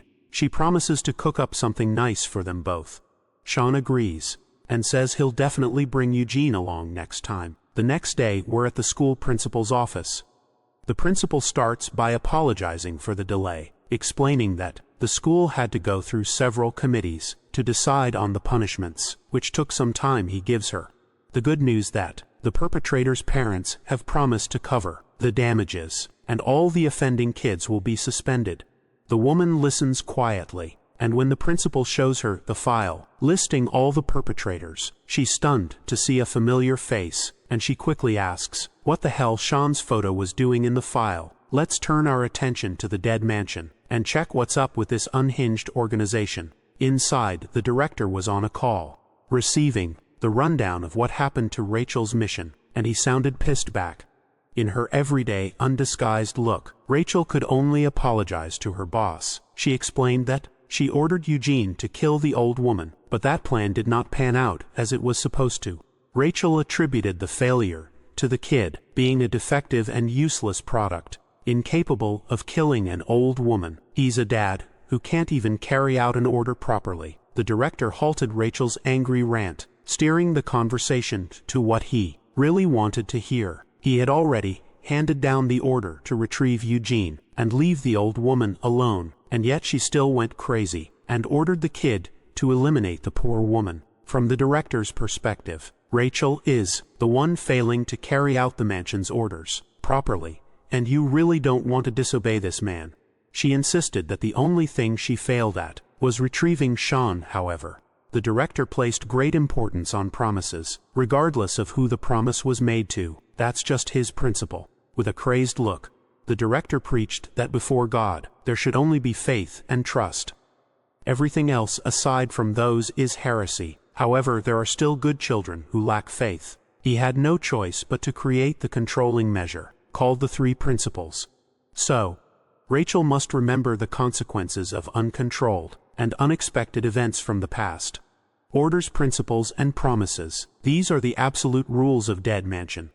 Hearing the director's preaching over the phone, Rachel's faith was stoked, but she was still concerned about the retrieval of Sean. They can't give up so easily. The director has other plans for that. In the near future, though, there are many ways to handle that matter, without directly touching the old woman and making an enemy out of Sean. Mary, who posed as Eugene's sister, had already started the operation, using her multiple smartphones. The very next day Sean went to school. As usual, he looked deathly tired and bored. And the lectures had not even started yet. He noticed that some of his classmates were looking at him differently. There were hints of fear and vigilance in their eyes. Walking to his seat, he casually asked his seatmate what was up and why everyone was acting so weird. Maybe people are just on edge for an exam he didn't know about. Seeing as his seatmate was tight-lipped, Sean got a little frustrated. The first ones to talk to him were the big bastard, sitting in the last row of the class. They wanted to know if what they heard about Park Cheyenne was for real. It turned out that Mary had already propagated photos of Sean choking out Hinho. It was a pretty blatant piece of evidence that he was a bully. He could quickly tell that this was a low-quality, photoshopped image, but for untrained eyes, it probably looked real. When asked where they got the pictures, the big bastards at the back of the class seemed reluctant to spill. After a few seconds of thinking, the three big bastards lowered their heads to apologize, admitting that they were wrong all this time. There were rumors going around that Park Cheyenne beat up Joseph, taking the guy on as an underling. This ridiculous rumor had already spread all over the school. They were saying that Joseph was terrified of Cheyenne. There were even reports of him being friends with gangsters. They had all the pictures to back it up, and these photos were going too far. Word is that Cheyenne ordered Joseph to take care of that Hinho kid in the first place. Hearing that last bit of rumor made his stomach turn. What are these people talking about now? He tried to vehemently deny any involvement with the tragedy that Hinho went through, but no one believed his words. Just like that, his name was dragged through the mud in just a single night. No matter how badly he wanted to deny the allegations, no one would believe him. It also attracted the attention of the wrong crowd, like the big bastards in the back row. They were shoving and pushing people around, Cheyenne trying to suck up to the new big dog in town. The big bastard even threatened an innocent bystander to shut up, or end up like Hinho hearing those threats. Cheyenne stepped in to clamp the bastard's heavy hand. Cheyenne laughed, playing it off like he was trying to hide his involvement. He then invited the big bastard, Sunjin, outside to give them the real story of what actually happened. The other classmates were visibly fearful and disgusted by his words and demeanor, but this was the only way he could control the situation. Dead Mansion is really putting him through social torture. He let all the thugs out of the room with the same lackadaisical attitude he always had. As soon as they got far enough, the classroom erupted with muted discussions regarding Park Cheyenne's behavior. With the attack on his image underway, Cheyenne had to skip today's classes to dig for more information. He hung out with a bunch of thugs behind the school grounds. He found out that everybody received the photoshopped pictures. In the group chat earlier this morning, before school, the account just shared the photo, stirred the pot with a few words and left. Of course, the highest names on the suspect list were those persistent dead mansion people. He still can't pinpoint their endgame with this plan, though for now, he'll play along, acting like he just wanted to lead a quiet school life. But the cat's out of the bag now. He even mentioned transferring to another school again. His mood darkened as he told the big bastards that he wanted to graduate without trouble. He doesn't want to get caught up in pranks like this. He's way past the point of troubling himself with childish problems. He has his hands full with the world of adults, so he tasked the big body bastards to make sure that this matter didn't spread any further, calling them his crew. Keeping this quiet was their first job. Hearing Cheyenne order them around, calling them a crew, made these big boys blush like schoolgirls. While he was receiving their praise, a familiar figure just happened to pass by the dark alleyway. It was none other than Hun-Ho's mom. She just saw Cheyenne interacting with what looked like a bad crowd. This brings us back to the principal's office, where she was trying to deny that Cheyenne was involved in her son's case.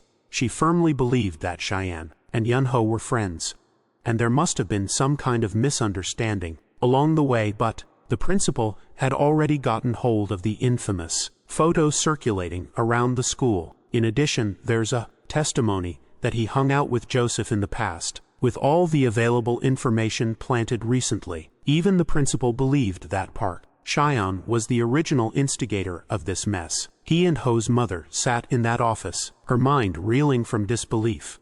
The principal added that contacting Cheyenne's parents was impossible. They seemed to think that the kid didn't receive a proper family education. As an educator, the principal knew far too many cases where a child, such as Cheyenne, could easily go astray. Humbly wiping his sweaty face, the principal urged the old lady to stop trusting the kid so much. Meanwhile, Cheyenne still wasn't seeing the bigger picture. He only hoped that the rumors would quiet down and eventually die out. Those buff bros have a surprisingly innocent side to them. They were so easily manipulated into becoming his underlings. Just as he was laughing to himself, Sean noticed something odd nearby.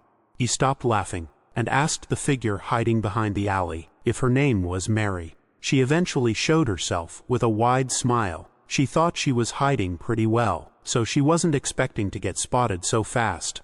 As professional advice, Sean urged her to erase that strong coffee smell before going on a covert mission. This happened in front of Yun-Ho's house last time too.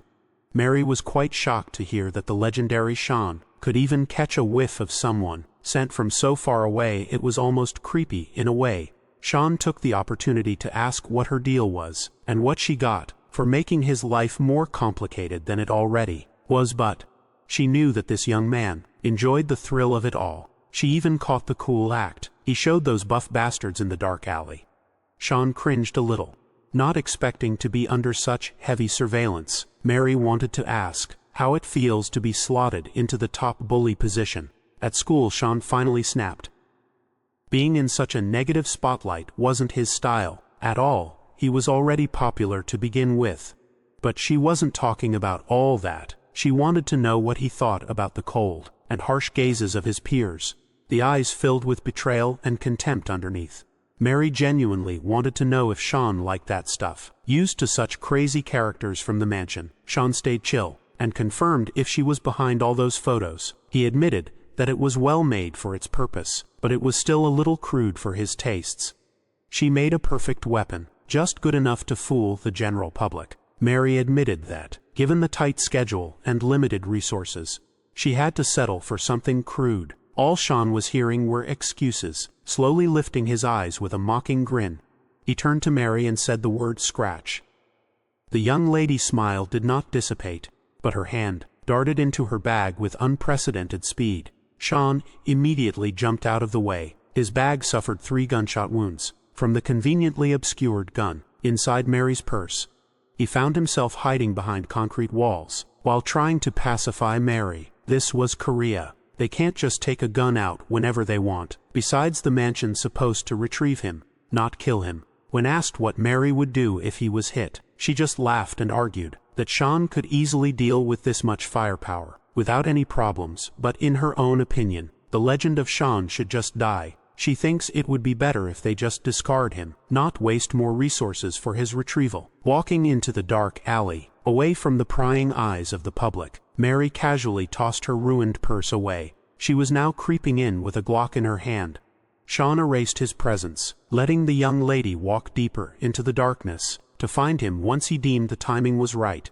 Shan pounced at Mary, aiming to remove the gun from her hand. His grip strength was so absurd that the young lady could not make the firearm budge. With 2 hands, he slammed Mary right into the nearby wall, hoping to shake her enough to let go of the Glock. But the girl was tough.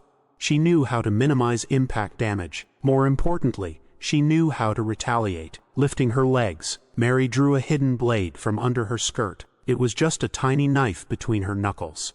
But the experience she had, wielding such a sneaky weapon, made her deadly. Shan immediately protected his vital areas, but he was forced to take Mary's sudden attack. His eyes were as clear as they could be. While moving with zero wasted motion, he asked if this was all she had. Maybe Dead Mansion is really dead now. If this is their best. Shan eventually got her in a chokehold. Swiping the gun away, he pinned the young lady down on the cold, hard ground of the streets. Keeping her in place with one hand, and balling his fist with the other, Mary must have never expected to go down so quickly. Instead of despair, she rolled over with a sly smile on her face. When it came to the matter of being defeated, Mary would like to beg to differ. That immediately became clear when a familiar voice made Shan snap out of his murderous daze. It was Huno's mom. She had just finished discussing Cheyenne, with the principal fighting for his name. Now the young man was out in the street, towering over a young girl, seemingly raising his fist against her. Suddenly, the poor mother didn't know what to believe anymore. This polite young man was supposed to be her son's friend. So why was he behaving like a thug? Mary might be the one lying down on the floor. But she had the smile of someone very pleased with herself. Huno's mom finally asked Park Cheyenne if it really was him who hurt her son. Cheyenne immediately sobered up, realizing what his position might look like to those who didn't have the assassination context. Mary was not going to let him get another word of explanation in, though the young lady played up her distress, getting up from the ground and crying, while pleading for Hino's mother. Given that they were partly acquainted with one another, the mom asked what exactly was going on with Mary and Cheyenne. No matter how much he tried to discredit her words, he was unable to do so when the mom yelled at him. Calling his full name, Cheyenne was stunned. His obedience made it impossible to go against her words. When she ordered him to stay right where he was standing, he had no other choice but to follow, so he did not dare move another inch. Balling his fist in frustration, he recalled the 3 principles. A parent's command was absolute. Mary then started pouring toxic ideas into the mom's ears. On that day when she got Eugene back home, the kid's body was covered in bruises, and they wouldn't talk about the injuries. According to Mary, the kid kept insisting that brother Cheyenne had done it, recalling that time when she caught Cheyenne wrestling with the kid, as Cheyenne made an excuse that they were just doing some morning exercises. It wasn't hard for Hunho's mom to connect the dots.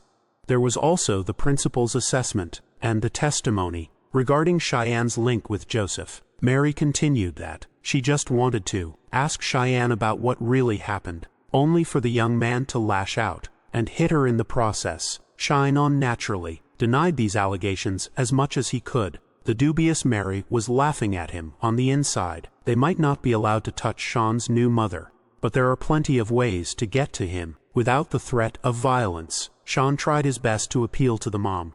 He asserted that Mary was a liar, and all it got him was a crisp slap on the face. Sean was speechless. His mom had just laid her hands on him. According to the principles, all Dead Mansion has to do is make the current parent give up on Sean herself. Right now, that's precisely what she was doing. As the upset old lady continued to express her disappointment and anger, Sean feared for her following words. Finally, she told him to never come back ever again. That was the final nail in the coffin. Everything went as Mary had planned. She was quite a genius. As she was about to get into the next phase of her plans, a familiar disguised face made itself known.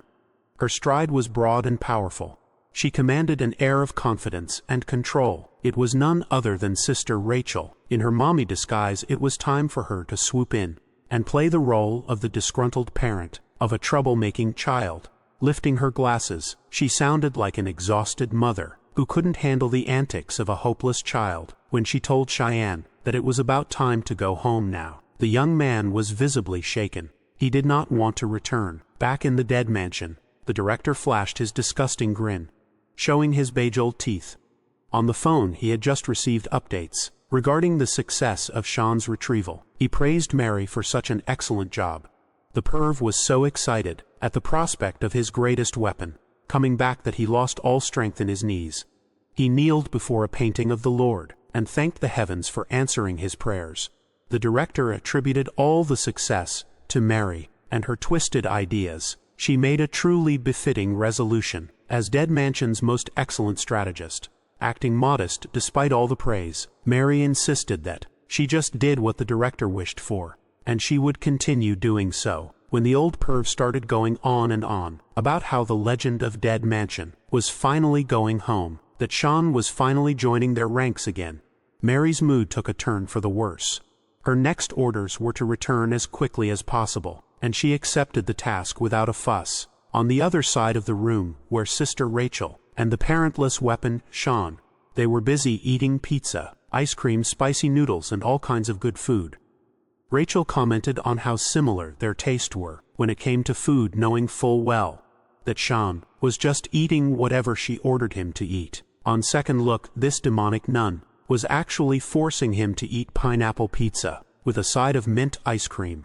This was worse than torture. If you ask me, this was Rachel's way of making sure that Sean severed his connection with that accidental parent. Just like before, she had complete control over the young man's actions. She was sure that Dead Mansion could finally regain ownership over their star. Meanwhile, Sean was practically begging for milk to counteract the heat lingering in his mouth. While busy with the torturous dinner, a man sitting in a wheelchair arrives to check on Rachel and her mission of capturing Sean. It turned out to be Joseph's psychopathic dad, Kwon Byung-woo. He was also the one backing up Dead Mansion by providing Sister Rachel's accommodations and resources when asked. She replied that the most expensive penthouse in the area they were being housed in was passable. It was not too bad. Sean reckoned that the voice of that vegetable sounded familiar. The psycho wasn't bothered by all the nonsense. All he cared about was catching the damned brat. That put him in the chair. He would gladly spend any amount of money to make it happen. Realizing who the psycho was, Sean snapped out of his spicy noodle drunkenness and stood up from his seat. He teased that the psycho must be trying out cosplay or something with all the bandages in the wheelchair. This naturally pissed off Joseph's father. This encounter could have escalated out of control if it had not been for Sister Rachel to step in with authority. Pulling out a mini Uzi from God knows where, she pointed its muzzle at the wheelchair-bound psycho. She asserted that, as discussed, Dead Mansion would take custody of Sean and no one else. In return, the organization would not touch Joseph. That was the condition of their deal. The psycho turned around and assured her that he was clear on the details. This was just business after all. Before heading out, the psycho added that Sean was not the only one he was seeking revenge on. Since this didn't concern her at all, Sister Rachel gave the psycho the green light to handle his revenge against other people, as he wished, sitting in front of Sean. Rachel teased that if the psycho guy went on to kill Huno's mom as revenge, the Dead Mansion wouldn't lift a finger to retaliate. Sure, the organization promised not to touch the old woman, but they never agreed to a protection mission either. Realizing that Huno's mom might be in grave danger without any sort of protection, something inside Sean was spurred on. He imagined what she must be doing right now. She would be diligently preparing all those delicious snacks to sell. A customer approached the stall and promptly ordered one of her famous rice cakes. The customer even added a few more fried snacks too, just as Sean was thinking about her. She was also thinking about the kid she saw, a child eager to make her feel better in the toughest time of her life. The customer interrupted her thoughts by adding some delicious-looking kimbap to his order. She just could not shake the thoughts of that sweet young man away. Why would there be pictures of him seemingly messing with Yun Ho? Believing all the shady information around, she tried to convince herself that the young man was just a bad child. He was a thug who put her son in the hospital. Distracted by everything going on inside her mind, the old lady accidentally cut her finger. She dropped the knife on the floor, as the shock of being wounded made her curl in pain. Seeing this, the customer hurriedly entered the kitchen to see if she was okay, as he could see a lot of bleeding. The mother kept insisting that she was okay. With tears in her eyes, she assured the customer and herself that it would stop soon. Mr. Customer calmed down upon hearing that. Then this bastard started pulling out a hidden knife from his pockets, gripping the blade while keeping it obscured. The seemingly concerned customer slowly closed the remaining gap between him and the target. He remembered receiving the orders from the boss, so he would not have to worry about the cleanup after the job. All he had to do was sneak up to the old lady and go for the kill, and their partner company would handle everything. After that, just one hiccup though. He and Ho's mom just picked up a phone call. She must have just received massive news, as her eyes darted open in shock upon hearing what the person on the other line said. Keanu's mom hurriedly turned around and ran out of the shop. She didn't even see the man's knife. She just told the customer to eat as much as he wanted, free of charge. When asked where she was going, she simply answered that she was heading for her son. It turned out that Hunho had miraculously regained consciousness. That phone call was from the hospital, notifying his mom that the kid had awakened. Doctors and nurses hurriedly poured into the hospital room to assess Hunho's condition. The kid seemed responsive, but it was still pretty hard for him to speak. The doctor advised that he take it easy and stop pushing too hard. When asked if he remembered anything before getting hurt, the young man stared at the ceiling and solemnly answered that he did. The last thing he remembered was yelling at his mom and feeling like the biggest asshole for it. He could remember her standing neatly and apologizing for doing something nice for her little boy while he was unconscious. All he could think about was how wrong he was for treating his mom with so much disrespect. All he wanted to do was apologize to her. Then the waterworks finally came down. Experiencing all these overwhelming emotions, Yun-ho seemingly regressed to a kid, desperately looking for his mom. He missed her dearly, and he felt horrible about how their last interaction turned out. As if on cue, his mom barged into the room. She was still red and exhausted from running all the way to her son's hospital room. She made her way in between the doctors and nurses. She only had eyes for her son. The medical practitioners around the old lady eventually noticed that there was blood on her hands. Quite a lot of it, actually. Hyunho grabbed her bloody hand and apologized with as much sincerity as he could muster. He wasn't all there yet mentally, but he just wanted to tell his mom that he was wrong. He was so wrapped up in his own problems that he heard his mom along the way. Hearing those words from a son you thought was never going to wake up overwhelmed the old lady with all kinds of emotions. Near the door, the assassin customer, sent by the psycho, was still tailing the poor old lady. He called his boss, telling him that the mom and son were in the same location. They could just simply handle the two together when the chance presented itself. But the boss ordered the operation to stop. The psycho smiled menacingly as he formulated a change of plans. Back in the penthouse, Sister Rachel was going sicko mode on the furniture around her. Nothing was spared from her rage. Her mouth was bleeding while she was holding her submachine gun.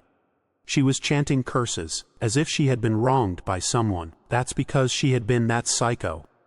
Joseph's father dared to kidnap Sean. Breaking their agreement, the psycho had just thought of a much more exciting plan. He could personally handle Hyuno and his mother right in front of Sean's eyes. Going back a few days ago, we went to the White Tiger Job Center, where laborers are always for hire. Inside, Sister Rachel felt uneasy with her mission. Beside her was that kid Eugene. Both were on pins and needles, while sitting on the couch waiting for any updates. They were greeted by a pretty office lady with a nice smile. In her hand were 3 cups of coffee for herself and the guests. Rachel criticized the lady for moving so slowly, asking if making her wait so long was worth it. The office lady laughed lightly and apologized for taking so long. She explained that the market and Byungwoo Construction's headquarters were in shambles due to the many things that had to tally after Rachel had made such a big mess. The lady offered Eugene a little cup of hot chocolate, reminding him to drink slowly. Surprised, the kid thanked her for offering. Sister Rachel looked unamused. They were shelling out quite a bit of cash, so a little trouble shouldn't be bothersome. This was a professional agreement. After all, hearing her mention professionalism, the office lady took a seat and agreed they should conduct themselves as professionals. But isn't it deeply unprofessional when one party makes a massive mess without considering the aftermath? That's what the office lady thought. Hearing the lady take a jab at her actions annoyed Sister Rachel. She was quite adept at disguising her words with pleasantries, though. Eugene just sat there in the middle of all the tension, thinking he should have just stayed at the house anyway. The office lady had already taken care of everything, and it was up to Rachel to look at the reports, even though she was being blatantly disrespected by coffee served in a paper cup. Byung-woo Constructions also said they didn't need any compensation for damages. The office lady was quite curious about that. Rachel answered that it was an equal exchange between two parties. That's how professionals get things done. Whatever mess Byung-woo Constructions made would have nothing to do with the dead mansion. But the office lady gravely advised Rachel to take a more careful approach from now on, curious about the ominous tone. Rachel asked what that advice meant. The office lady asserted that professionals should deal with other professionals, not with reckless delinquents. This Byung-woo Constructions organization was a little too hard to trust. Against Rachel's judgment, maybe they were not worthy of being business partners. Back to the present, she was experiencing the fallout of not listening to the office lady's advice and distrust for the dubious Kwon Byung-woo. The chairs and tables of the penthouse suffered in the hands of the angry nun when she brings out the guns. You know it's serious. It turned out that the psycho had Sean kidnapped and boarded in a moving truck. Kwon Byung-woo's lifeless eyes poked through the bandages, pleased with the sight of the young man he so badly wanted to punish. He was not expecting such an efficient killing machine to be so useless without the orders of a parent. He rolled up to the young man, petting Sean's hair. Now that he's under Dead Mansion's guidelines, Sean can't really do anything without their proper orders. The psycho was very fascinated by such a powerful degree of brainwashing. Looking at Sean's wild eyes, Kwon Byung-woo could feel his twisted desires flaring up, turning his chair around. Young-woo laughed like a kid as he suddenly thought of something interesting. He imagined getting into contact with the organization and purchasing Sean to be his property. From then on, he could just order Sean to kill the old woman from the snack shop. That would be a twisted scenario that only an unhinged mind could think of. Laughing like a maniac, the psycho was quite pleased with how interesting that idea would be. To see, he toned down the teasing a little bit. He urged the young man to chill out a little, as they hadn't even gotten started yet. Soon enough he would tear that old woman and her injured son into pieces, right in front of Sean's helpless eyes. Because of the state-of-the-art brainwashing programming he went through, the young man wouldn't be able to do anything but watch as it unfolds. He can't do anything without orders. After all he had to do was sit still, gagged and bound while watching the show. Shortly after that, it would be his turn to experience the pain himself. Kwon Byung-woo had already told Sean that he would kill everyone involved in this case. You could say that he's a man of his word. Back in the hospital, threats had been removed, and the doctors and nurses made sure that Junho was stable. His mom was lovingly peeling an apple at his bedside. She really was a goated mom when it came to caring for her child. With only the two of them in the room, Junho asked his mom about the cut on her finger. He wondered if she had accidentally sliced herself. She immediately waved it off, not wanting to worry her son. She told him it was just a little nick and nothing too serious. But Junho was done with being a shitty son. He knew his mom would always downplay how bad things were. Forcing himself to get up, he wanted to ask around for some bandages. He told her that he should be trying to move around a little anyway. She had to stop him from trying to dash off, promising to get some bandages for her wound. Before exiting the room, she mentioned how stubborn Junho was. He must have gotten the trait from his father. Much to the old lady's surprise, the hallway outside the hospital room was unusually dark, devoid of any light at all. She managed to reach the front desk to ask if anyone was in, but there were no responses. Just as she was wondering where everyone went, a man wearing a suit snuck up from behind. Even with a broken arm, the man only needed one strike to render the old lady unconscious and collapsing on the floor. As soon as she hit the ground heavily, the man noted one down on his list of targets. Young Woo's henchman looked at Sean, while he ordered his lackeys to put the old lady in the car first. Mr. Henchman was fascinated by the fact that Sean, the young man, who could easily dismantle a powerful organization with tons of security, couldn't do anything without being ordered to do so. He knows hospital room door slid open with an impatient intensity. He thought his mom had come back after taking so long, but what he saw was an injured man riding in with his wheelchair. Kwon Byung-woo looked crazy as always. As he apologized for taking so long to get in the room, he was excited to finally see what Yun-ho looked like. He was looking forward to having a face-to-face with the young man his son almost killed. Unaware of who this guy was, Yun-ho felt uneasy and scared. As more men wearing suits poured into the room, Yun-woo casually introduced himself as Joseph's father. He fixated on Jun-ho's broken leg, noting how much damage Joseph had inflicted on the poor boy. The young Woo found all the violence regrettable. He extended his hand to touch the young man's cast, as he noted how much it must hurt. This was precisely why he tried teaching his unruly son that efficiency is key to everything. By leaving a witness to the crime, half alive and badly hurt, young Woo had to step in and do all the dirty work. Again, finally, realizing that the tree was worse than the fruit, Yun-ho froze in his bed, fear taking hold of his mind. A few meters away from the hospital, a woman wearing leather tights all over her body disgruntledly admitted that the office lady from White Tiger Job Center was right. Sister Rachel conceded that she should not have worked with those unprofessional bastards for such a critical mission.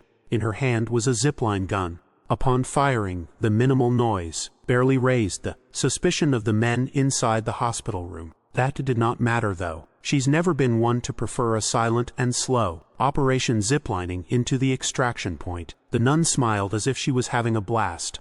Using the momentum from the zipline ride, Rachel kicked the windows open, not stopping until her foot reached one of the third-rate delinquents. At this point, the crazed nun was just yelling about her dear Sean and the disgusting betrayal of dead Mansion Kwon. Byung-woo wasn't surprised with Rachel's bombastic entrance. He always knew that she would come, looking for the golden boy. Watching Sister Rachel cleave through rows upon rows of gangsters was a sight to see. She was supremely skilled in the art of soloing multiple men with every skillful dodge. She would dish out injuries to the next unsuspecting victim, neutralizing them efficiently. When swinging her blade to rip through a man's flesh, she wouldn't bat an eye. Her smile would only grow bigger after quickly clearing Byung-woo's gangsters unimpeded. Sister Rachel was finally caught by one of the men's grabs.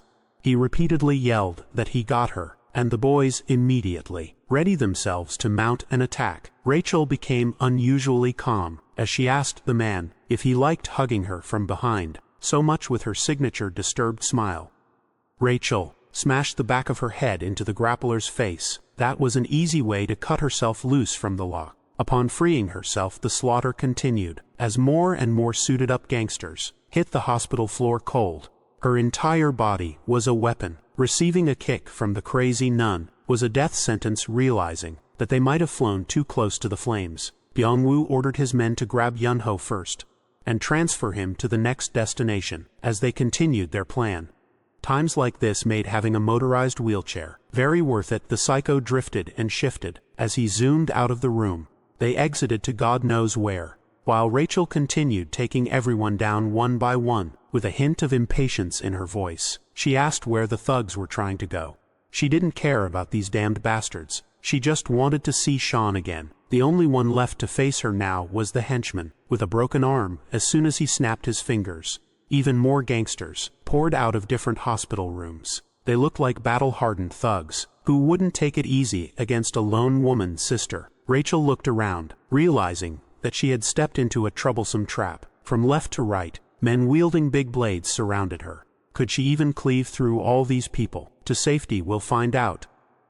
She couldn't fathom the reason why they had amassed so many gangsters to help. They looked like a bunch of roaches pouring into the hallway. There was even one whose weapon choice was the iconic chainsaw. After revving it up, the grisly sound of the motor filled the halls. Rachel raised her hands and admitted that she was impressed with them, bringing interesting tools of slaughter. Since they were kind enough to show her something cool, it was only fair that she took out her tools too. By tools she meant the plethora of guns she had concealed under her coat. Taking submachine guns into either hand, she pointed the Uzis at the unfortunate gangsters. Rachel's trigger-happy finger unleashed a rain of bullets, while taunting the thugs to come at her if they could. Even the bravest men would hesitate to rush in once they saw their comrades dying on the floor, bleeding out from bullet wounds. The chainsaw guy was still alive. He hadn't moved an inch from his position since earlier. Rachel effectively controlled the situation by doing what she did best: chaos. Since it looked like she wanted to play with guns, the henchman would play along. He did so by bringing Sean out from where he was being stashed to watch hidden behind the other gangsters. The henchman fired a gun from his seemingly broken arm. It hit Sister Rachel on her thigh, causing quite a nasty bleed. She did not look hurt though. If anything, she looked more pissed. Instead, the crafty henchman had actually used his fake broken arm to conceal a firearm inside the cast for a chance like this. Finally dropping the broken arm act, he assured Rachel that the next bullet would be aimed at her head. Hearing this threat, something inside Sean switched on. Forcing himself to remove his gag, he asked the henchman if he had just threatened to kill Rachel. Before realizing what was going on, a blur was already heading for Byung-woo's right. Handman Sean had effectively neutralized the two strong men, keeping him captive in one fell swoop, and finally launched a nasty straight into the right-hand man's face, knocking his glasses away. This wasn't supposed to happen. Sean was supposed to be a useless hostage if no new orders were issued. What they did not take into account was the fact that he currently belonged to Dead Mansion itself. The henchman had just threatened to kill a trainer of Dead Mansion, and it invoked one of the three principles. According to the third principle, Sean could now classify every thug in this hallway as a threat to the organization itself. With nothing but rage in his fists, he swore to break through the current situation and fulfill his duty. The thugs were now looking at Dead Mansion's deadliest weapon, codenamed Sean. Sean marched forward, acting according to the third principle and classifying the thugs as a threat to the Dead Mansion. Now he had the justification to break through. His captor foolishly tried to wrestle Sean back, attempting to stop him from slipping away like a little rat, but despite their size difference, the grapple was deflected. Sean countered with a nasty straight to the face, knocking a few teeth loose. It was so bad that the poor thug developed a speech defect. Sean added salt to the wound by calling the bleeding thug a baby for crying over teeth, and smashed another fist for good measure. The final piece of the combo was a jackhammer to the head, flattening the fool's skull structure, while raining bullets on the thugs that tried to approach. Rachel was analyzing Sean without a parent. She wasn't sure why Sean was fighting back. She somehow deluded herself into thinking that Sean was taking action solely for her sake out of concern. Meanwhile, our boy was just handing out critical punches left and right when one thug tried to come at him. While swinging a metal pipe, he managed to dodge in the nick of time. There were just too many thugs to mow through, so Sean needed to get a decent weapon to go sicko mode. Seeing a potential equip, he rolled over the hospital counter, thinking he was cornered with nowhere to go. A bald thug vaulted over the counter too, but as soon as he arrogantly poked his head through, it was met with the sharpness of a syringe. Sean stabbed poor Baldy in the freaking eyes. That was just the start though. Sean took the array of injections from the counter and told his patients to be patient. He asserted that what was to come would be painful. Jumping over the thugs, he unleashed a rain of injections. With perfect accuracy, he called it vaccination time. As the gangsters hurried to get the needles out of their bodies, Sean pushed the tempo even more. He started by grabbing another bastard's face and smashing it headfirst into the ground. The display of strength and brutality stunned the rest of the gangsters, for a moment prompting them to draw their weapons. That was until one brave thug yelled at everyone to get out of the way while he revved a chainsaw. Buzzcut came in with the intention of splitting the kid in two. Wearing a freaky smile on his face, Sean immediately booked it out of there, acting as if he was flustered by the horror movie weapon he was aiming for. A sharp corner turn that could hide him out of sight for a second. When Buzzcut turned the same corner, he was met with a hurtling stretcher, sweeping him off his feet. This little trick almost got Sean's head split into. But the length of the electric chainsaw didn't reach. Buzzcut was dazed by his sudden position. Sean tying him up tightly to the stretcher did not help. Either Sean asked Buzzcut how he was planning to use the chainsaw while pushing the stretcher. Their destination was the pile of gangsters, loitering in the halls of the hospital, looking like a madman, enjoying his makeshift torture weapon. Sean pushed the stretcher with full force. The next minute was full of gruesome screams and sounds of flesh getting torn apart. By the end of it, Buzzcut was practically unresponsive. He had passed out midway through, cutting a battalion of his friends with a chainsaw. Sean could not believe that his pochetta broke so easily. He playfully urged Buzzcut to stay awake, as he still had a lot of questions. Chief among them was the location of Hunho's mom. He would gladly stab a man through the cheeks to get answers. Rachel came up to him, impressed that he finished one side of the hall so quickly. Those who did not die from the barreling chainsaw ran away, so it was not as fun. Sean floated the idea of chasing after the gangsters for the sake of Yun-Ho's mom. Rachel was heavily opposed to that idea. She did not come here to rescue some old woman. She came because these amateur bastards tried to kidnap Sean, a property of the dead mansion. Sean himself fought like a good child and used his powers to protect her. With Sean freed and the enemies scattered, it would be logical for them to wrap up and head back to the mansion. Sean changed his tone, kneeled on one knee, and proclaimed that he did what he did, not for the mansion, but for Rachel. He really hammered down that he was acting for the sake of the freaky nun, slowly and gently, wrapping a bandage around Rachel's wounds. He kept on pretending like the flawless, loyal product with this idea. He urged Rachel to help kill and annihilate the threat that dared to wound her. With this they could show the world what happens if they dare touch a dead mansion. Instructor, the unhinged sleeper agent, Riz, was super effective. Rachel would practically do whatever he asked, right then and there inside. Sean was just hoping that this little performance of his would work. Rachel primed his Uzi, and Sean prepared his fist to tear some gangsters apart. Far from the hospital, Hyuno's mom opened her eyes to a horrific sight. In front of her was Byung-woo's patched up, mummified face staring into her soul, but the maniac, surprisingly, acted civil and apologized for freaking her out. She naturally freaked out, and he sighed as he explained that he had to take drastic measures to explain what was really happening. Seeing the school desks and chairs, it finally clicked in her mind that they were in a classroom. It wasn't just any classroom.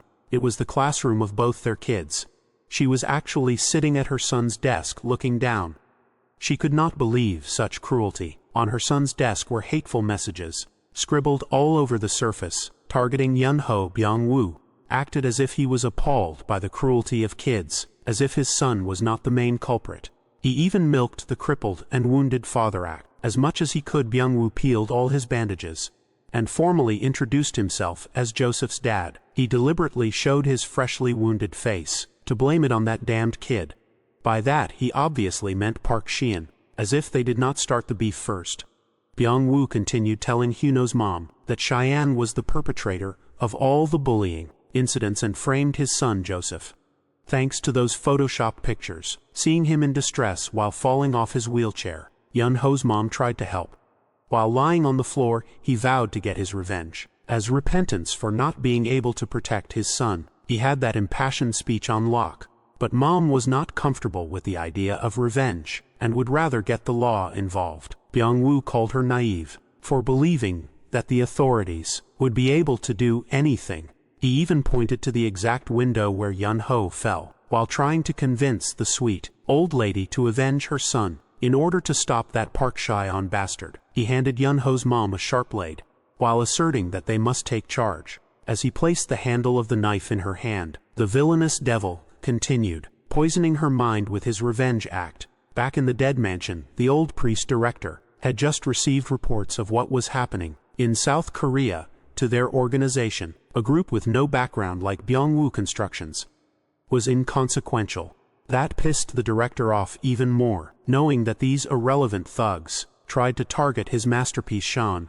That same night, Rachel rounded up the good children in her team, to receive the mansion's orders. Even Mary and Eugene had their weapon of choice on hand, gearing up for a mission to show these. Nobody's the price of messing with the dead mansion. This would be Sean's first order, back in the graces of the mansion. So the director wanted to see some action. The team was given the green light to pass the wrath of judgment to the puny construction company. While walking through the halls, Sean noticed that he had left his earpiece back at the desk. His teammates looked at him like an unprofessional. Dumbass Sean tried to borrow an earpiece from Mary, but she told him to piss off. Even little Eugene called him out for not living up to his legendary name by acting like a stupid child. It did not take too long for Rachel to find that Byung-woo and his goons had run to the school based on nearby traffic cameras. If the devil was here, then he, who knows, mom, would also be in the same place. Rachel quietly took note of Sean's fixation on that old woman. Sean was acting like a careless fool, but he had come to this place with a purpose. Rachel had to remind him that they came here to eliminate the enemy, and nothing else, not for something useless. He assured her that he knew what he signed up for, but something was brewing inside the young man. If all he had to do was destroy everything in sight, it should not be too hard, right? Unbeknownst to the team, they were being tracked and filmed as soon as they sneaked into the school premises. In the control room was an armed gigachad, watching their every move. He knew that he was tracking dead mansion people, and what that meant, but he didn't mind. All he cared about was the increase in difficulty. That would require extra payment in his pocket. Gigachad's partner in crime had also heard of the mansion's child killers. But that's actually an oversimplification. Dead mansion people are just mercenaries like them. They are just a bit younger and a lot more valuable. The young Woo wheeled his wheelchair to the control room and promised the two mercenaries however much they wanted, as long as they could get rid of the dead mansion people. As promised, there were supposed to be 3 mercenaries, but Gigachad's big brother was running late. Still, he was confident that this could just be a 2-man job.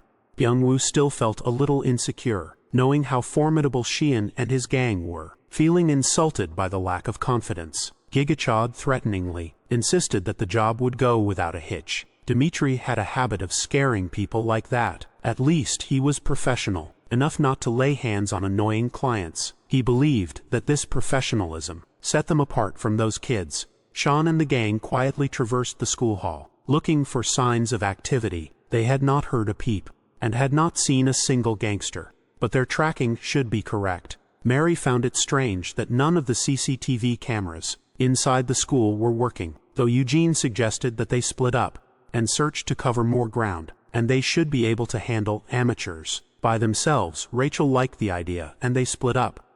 Mary took the security room as her side, so she could work on bringing the cameras back online. Rachel reminded everyone to stay in contact with their earpieces, in case a problem arose. The 3 quietly laughed at Sean for forgetting his earpiece, like an amateur, since it could not be helped.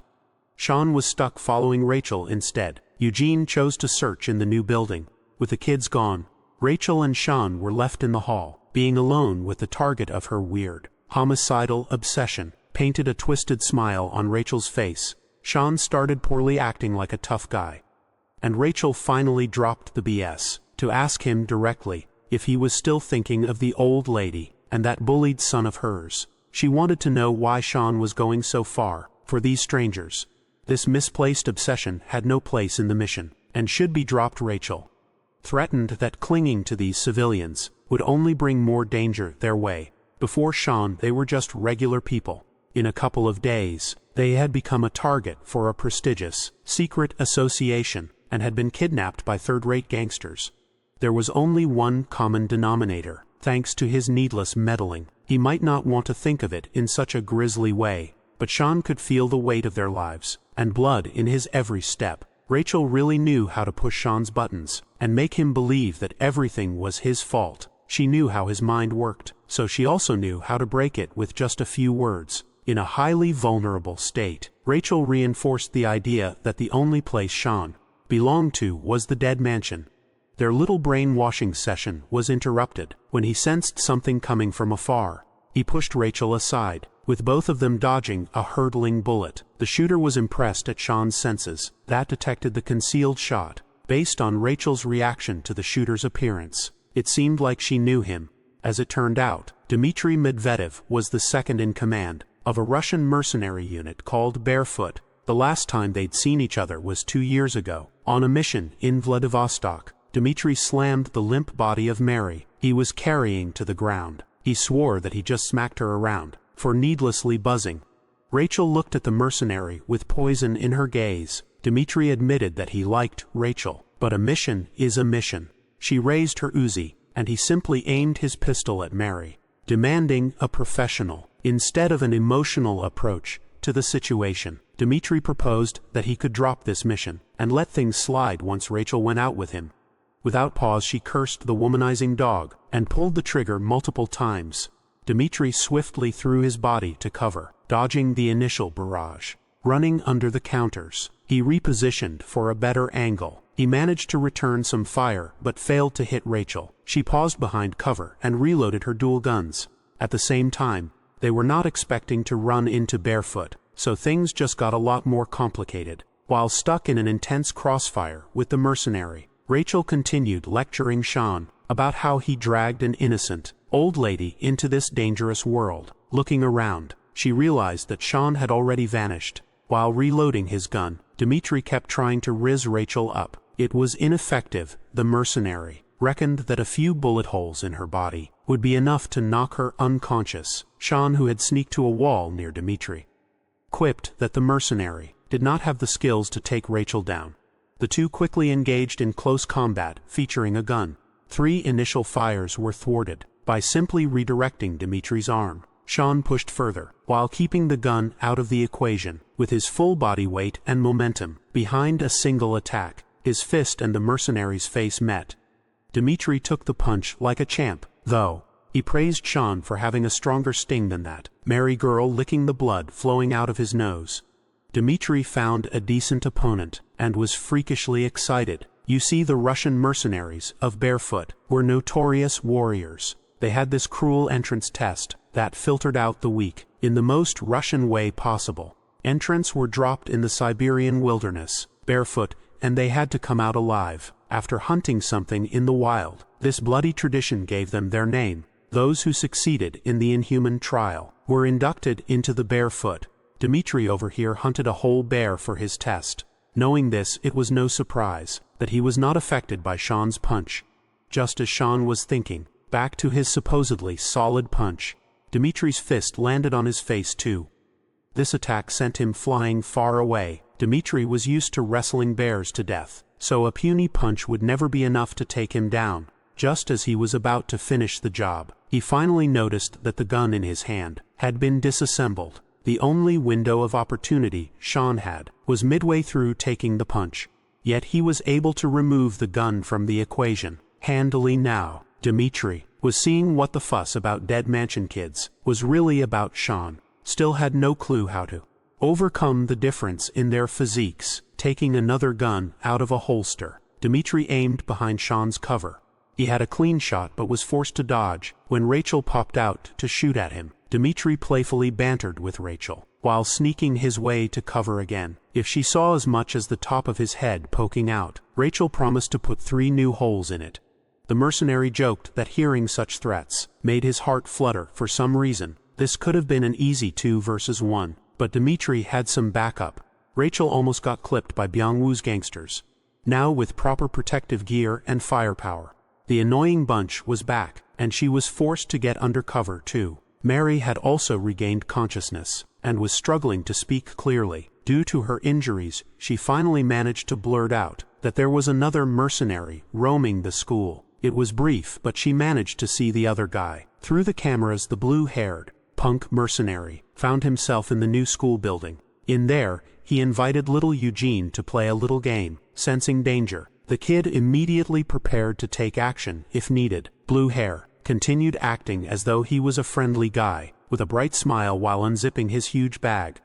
Dmitry was not proud of relying on extra muscle. He would rather take the targets out by himself. Sean had recovered enough to stand upright and tell Rachel to go to Eugene, as the kid would surely be in danger against another mercenary. As for the giant bear slayer, Sean wanted to go toe-to-toe in a 1 versus 1. He wanted to return all the hits that he had taken so far. Rachel tried to talk Sean out of such a reckless idea, but the gangsters waving their guns outside made it impossible to intervene. Thankfully, the idiots were not used to firing guns, so their aim was dog water. Annoyed, Rachel returned fire, and wasted every dumbass thug along the way. Those hit either died or suffered serious damage, while those who remained uninjured were too scared to fire back. Sean was dead set on taking on Dimitri solo. He was determined to prove that his legendary title was not just for show. Rachel finally conceded, and carried the injured Mary out of the hall. She ran while picking off pursuers, as if she were playing zombie mode. Dimitri did not like that at all. He was really into Rachel. Sean punished that little slip of attention by landing a hook to the face. Dimitri tanked the shot, and primed his own fist for a counter. It was a monstrous straight that felt like it could blast a hole through a person. Thankfully, Sean reacted fast enough to dodge. Dimitri does not like being interrupted, especially when he is trying to rizz up a baddie like Sister Rachel. Sean was having a difficult time dealing with the heavy, bear-killing punches. The best he could do was parry. But Dimitri was a seasoned fighter with a massive wound. The mercenary used the gun he took apart earlier and jammed the hunk of metal into his flesh. Sean insulted the big man for still using petty tricks, given his size, but all is fair in a fight to the death. He preferred the term strategy.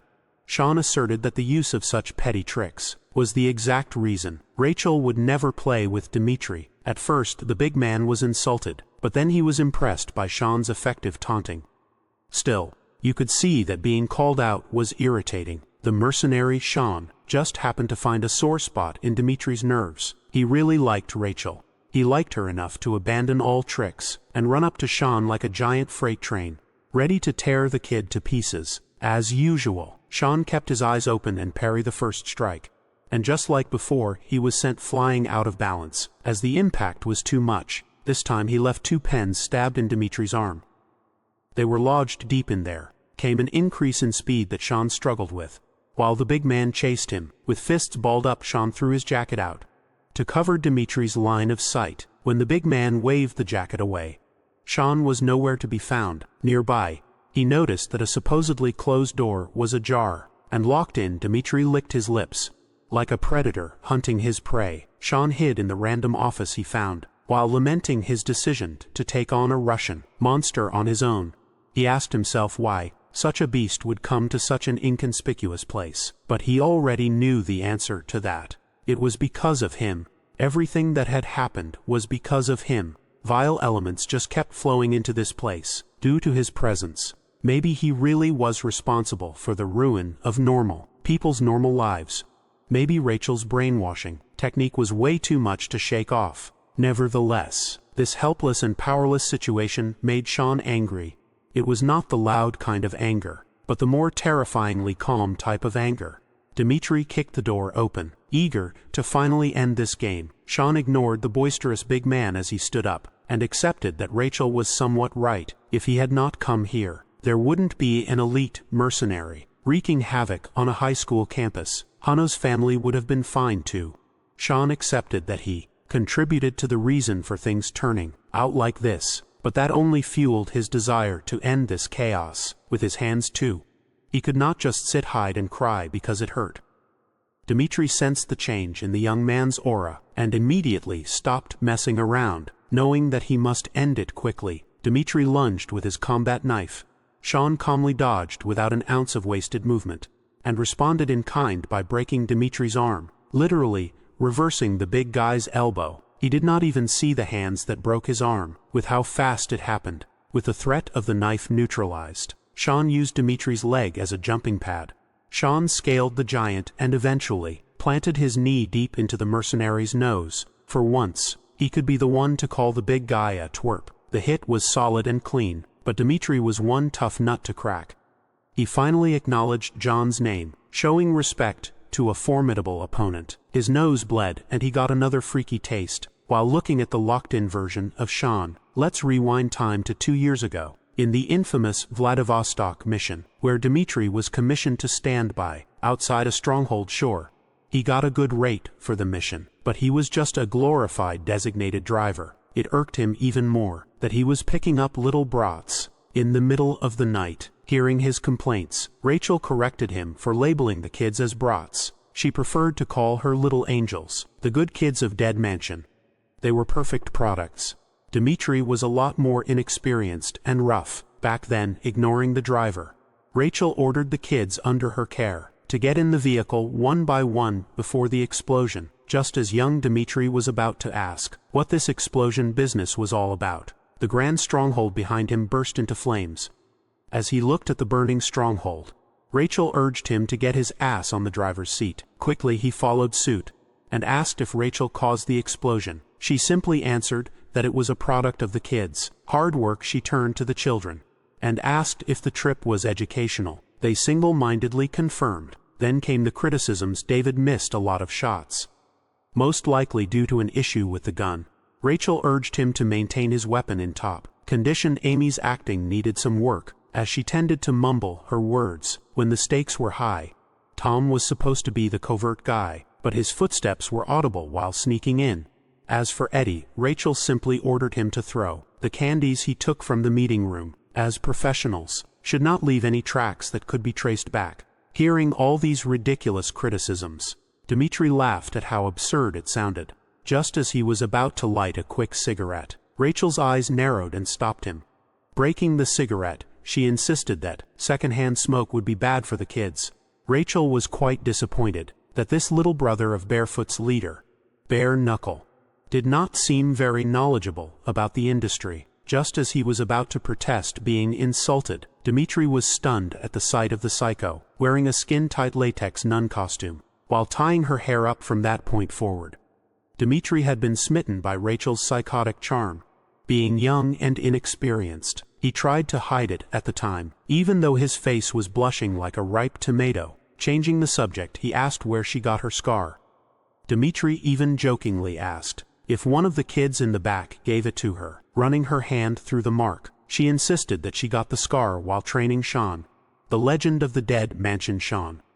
Even back then, Rachel had non-stop praise for the organization's masterpiece. At a young age, Sean was branded as a genius, in their field, the perfect product. At that time, they were still clueless as to where Sean ended up.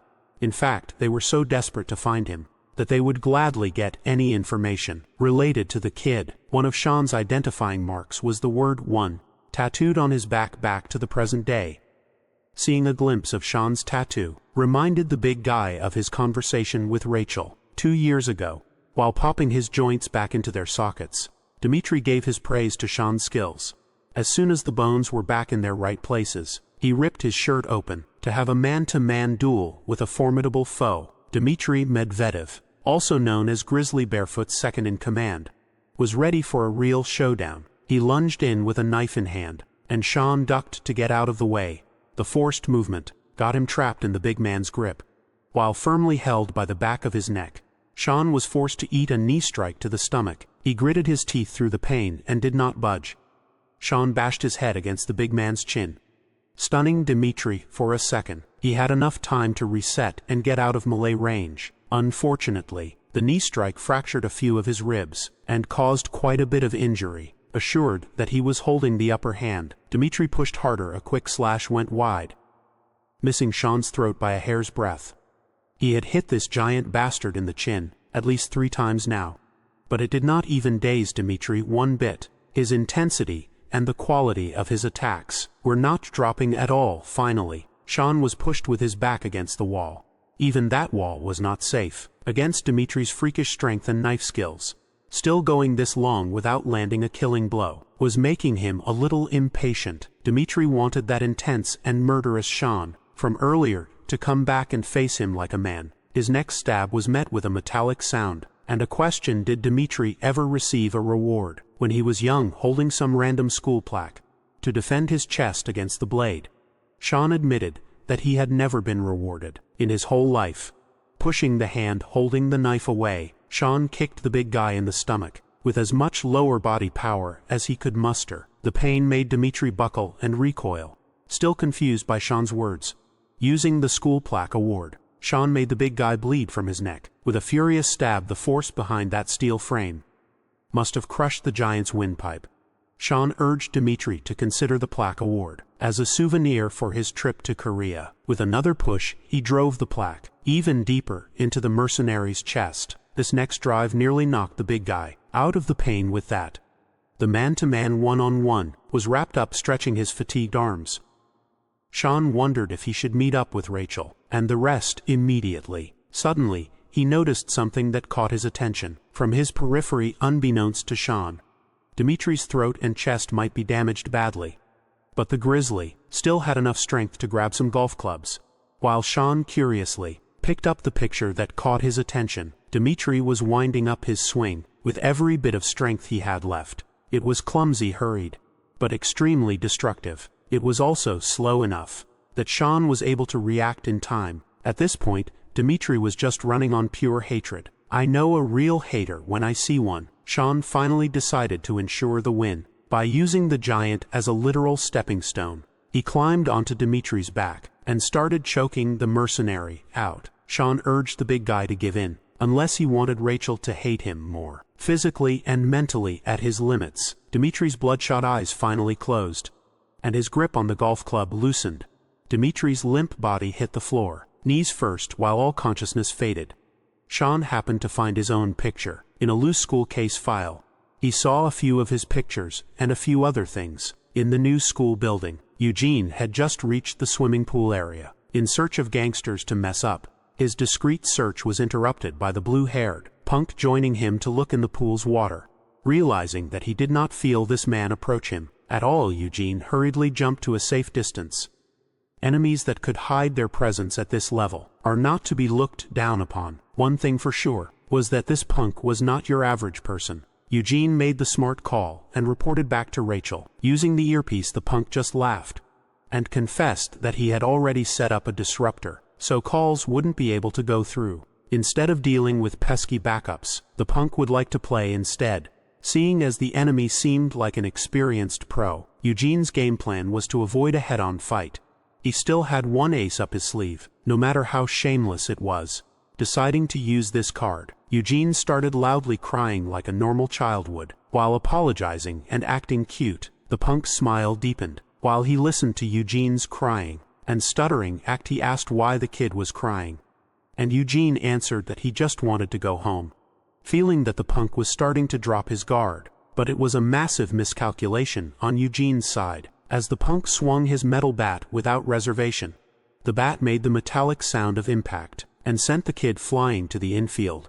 Crying kid without hesitation like that. Yuri Smirnov, Barefoot's newbie, also known as Gopnik, was a sick, twisted bastard who liked hitting the defenseless. Hearing the cries of his victims every time he hit really got this perv going. You see, Gopnik means bully in Russian. Eugene had always been a good child of the dead mansion. In his training, he learned to use his tears as a potent weapon. Using the tools at his disposal, he could complete any mission, regardless of the situation. In one assignment, he had to approach a pair of guards while pretending to be in distress. The guards immediately contacted the main gate to complain about a kid getting in. Try as they might to communicate, the guys from the main gate were unresponsive and bloody. Their blood had pooled around their bodies, killed with clean slashes.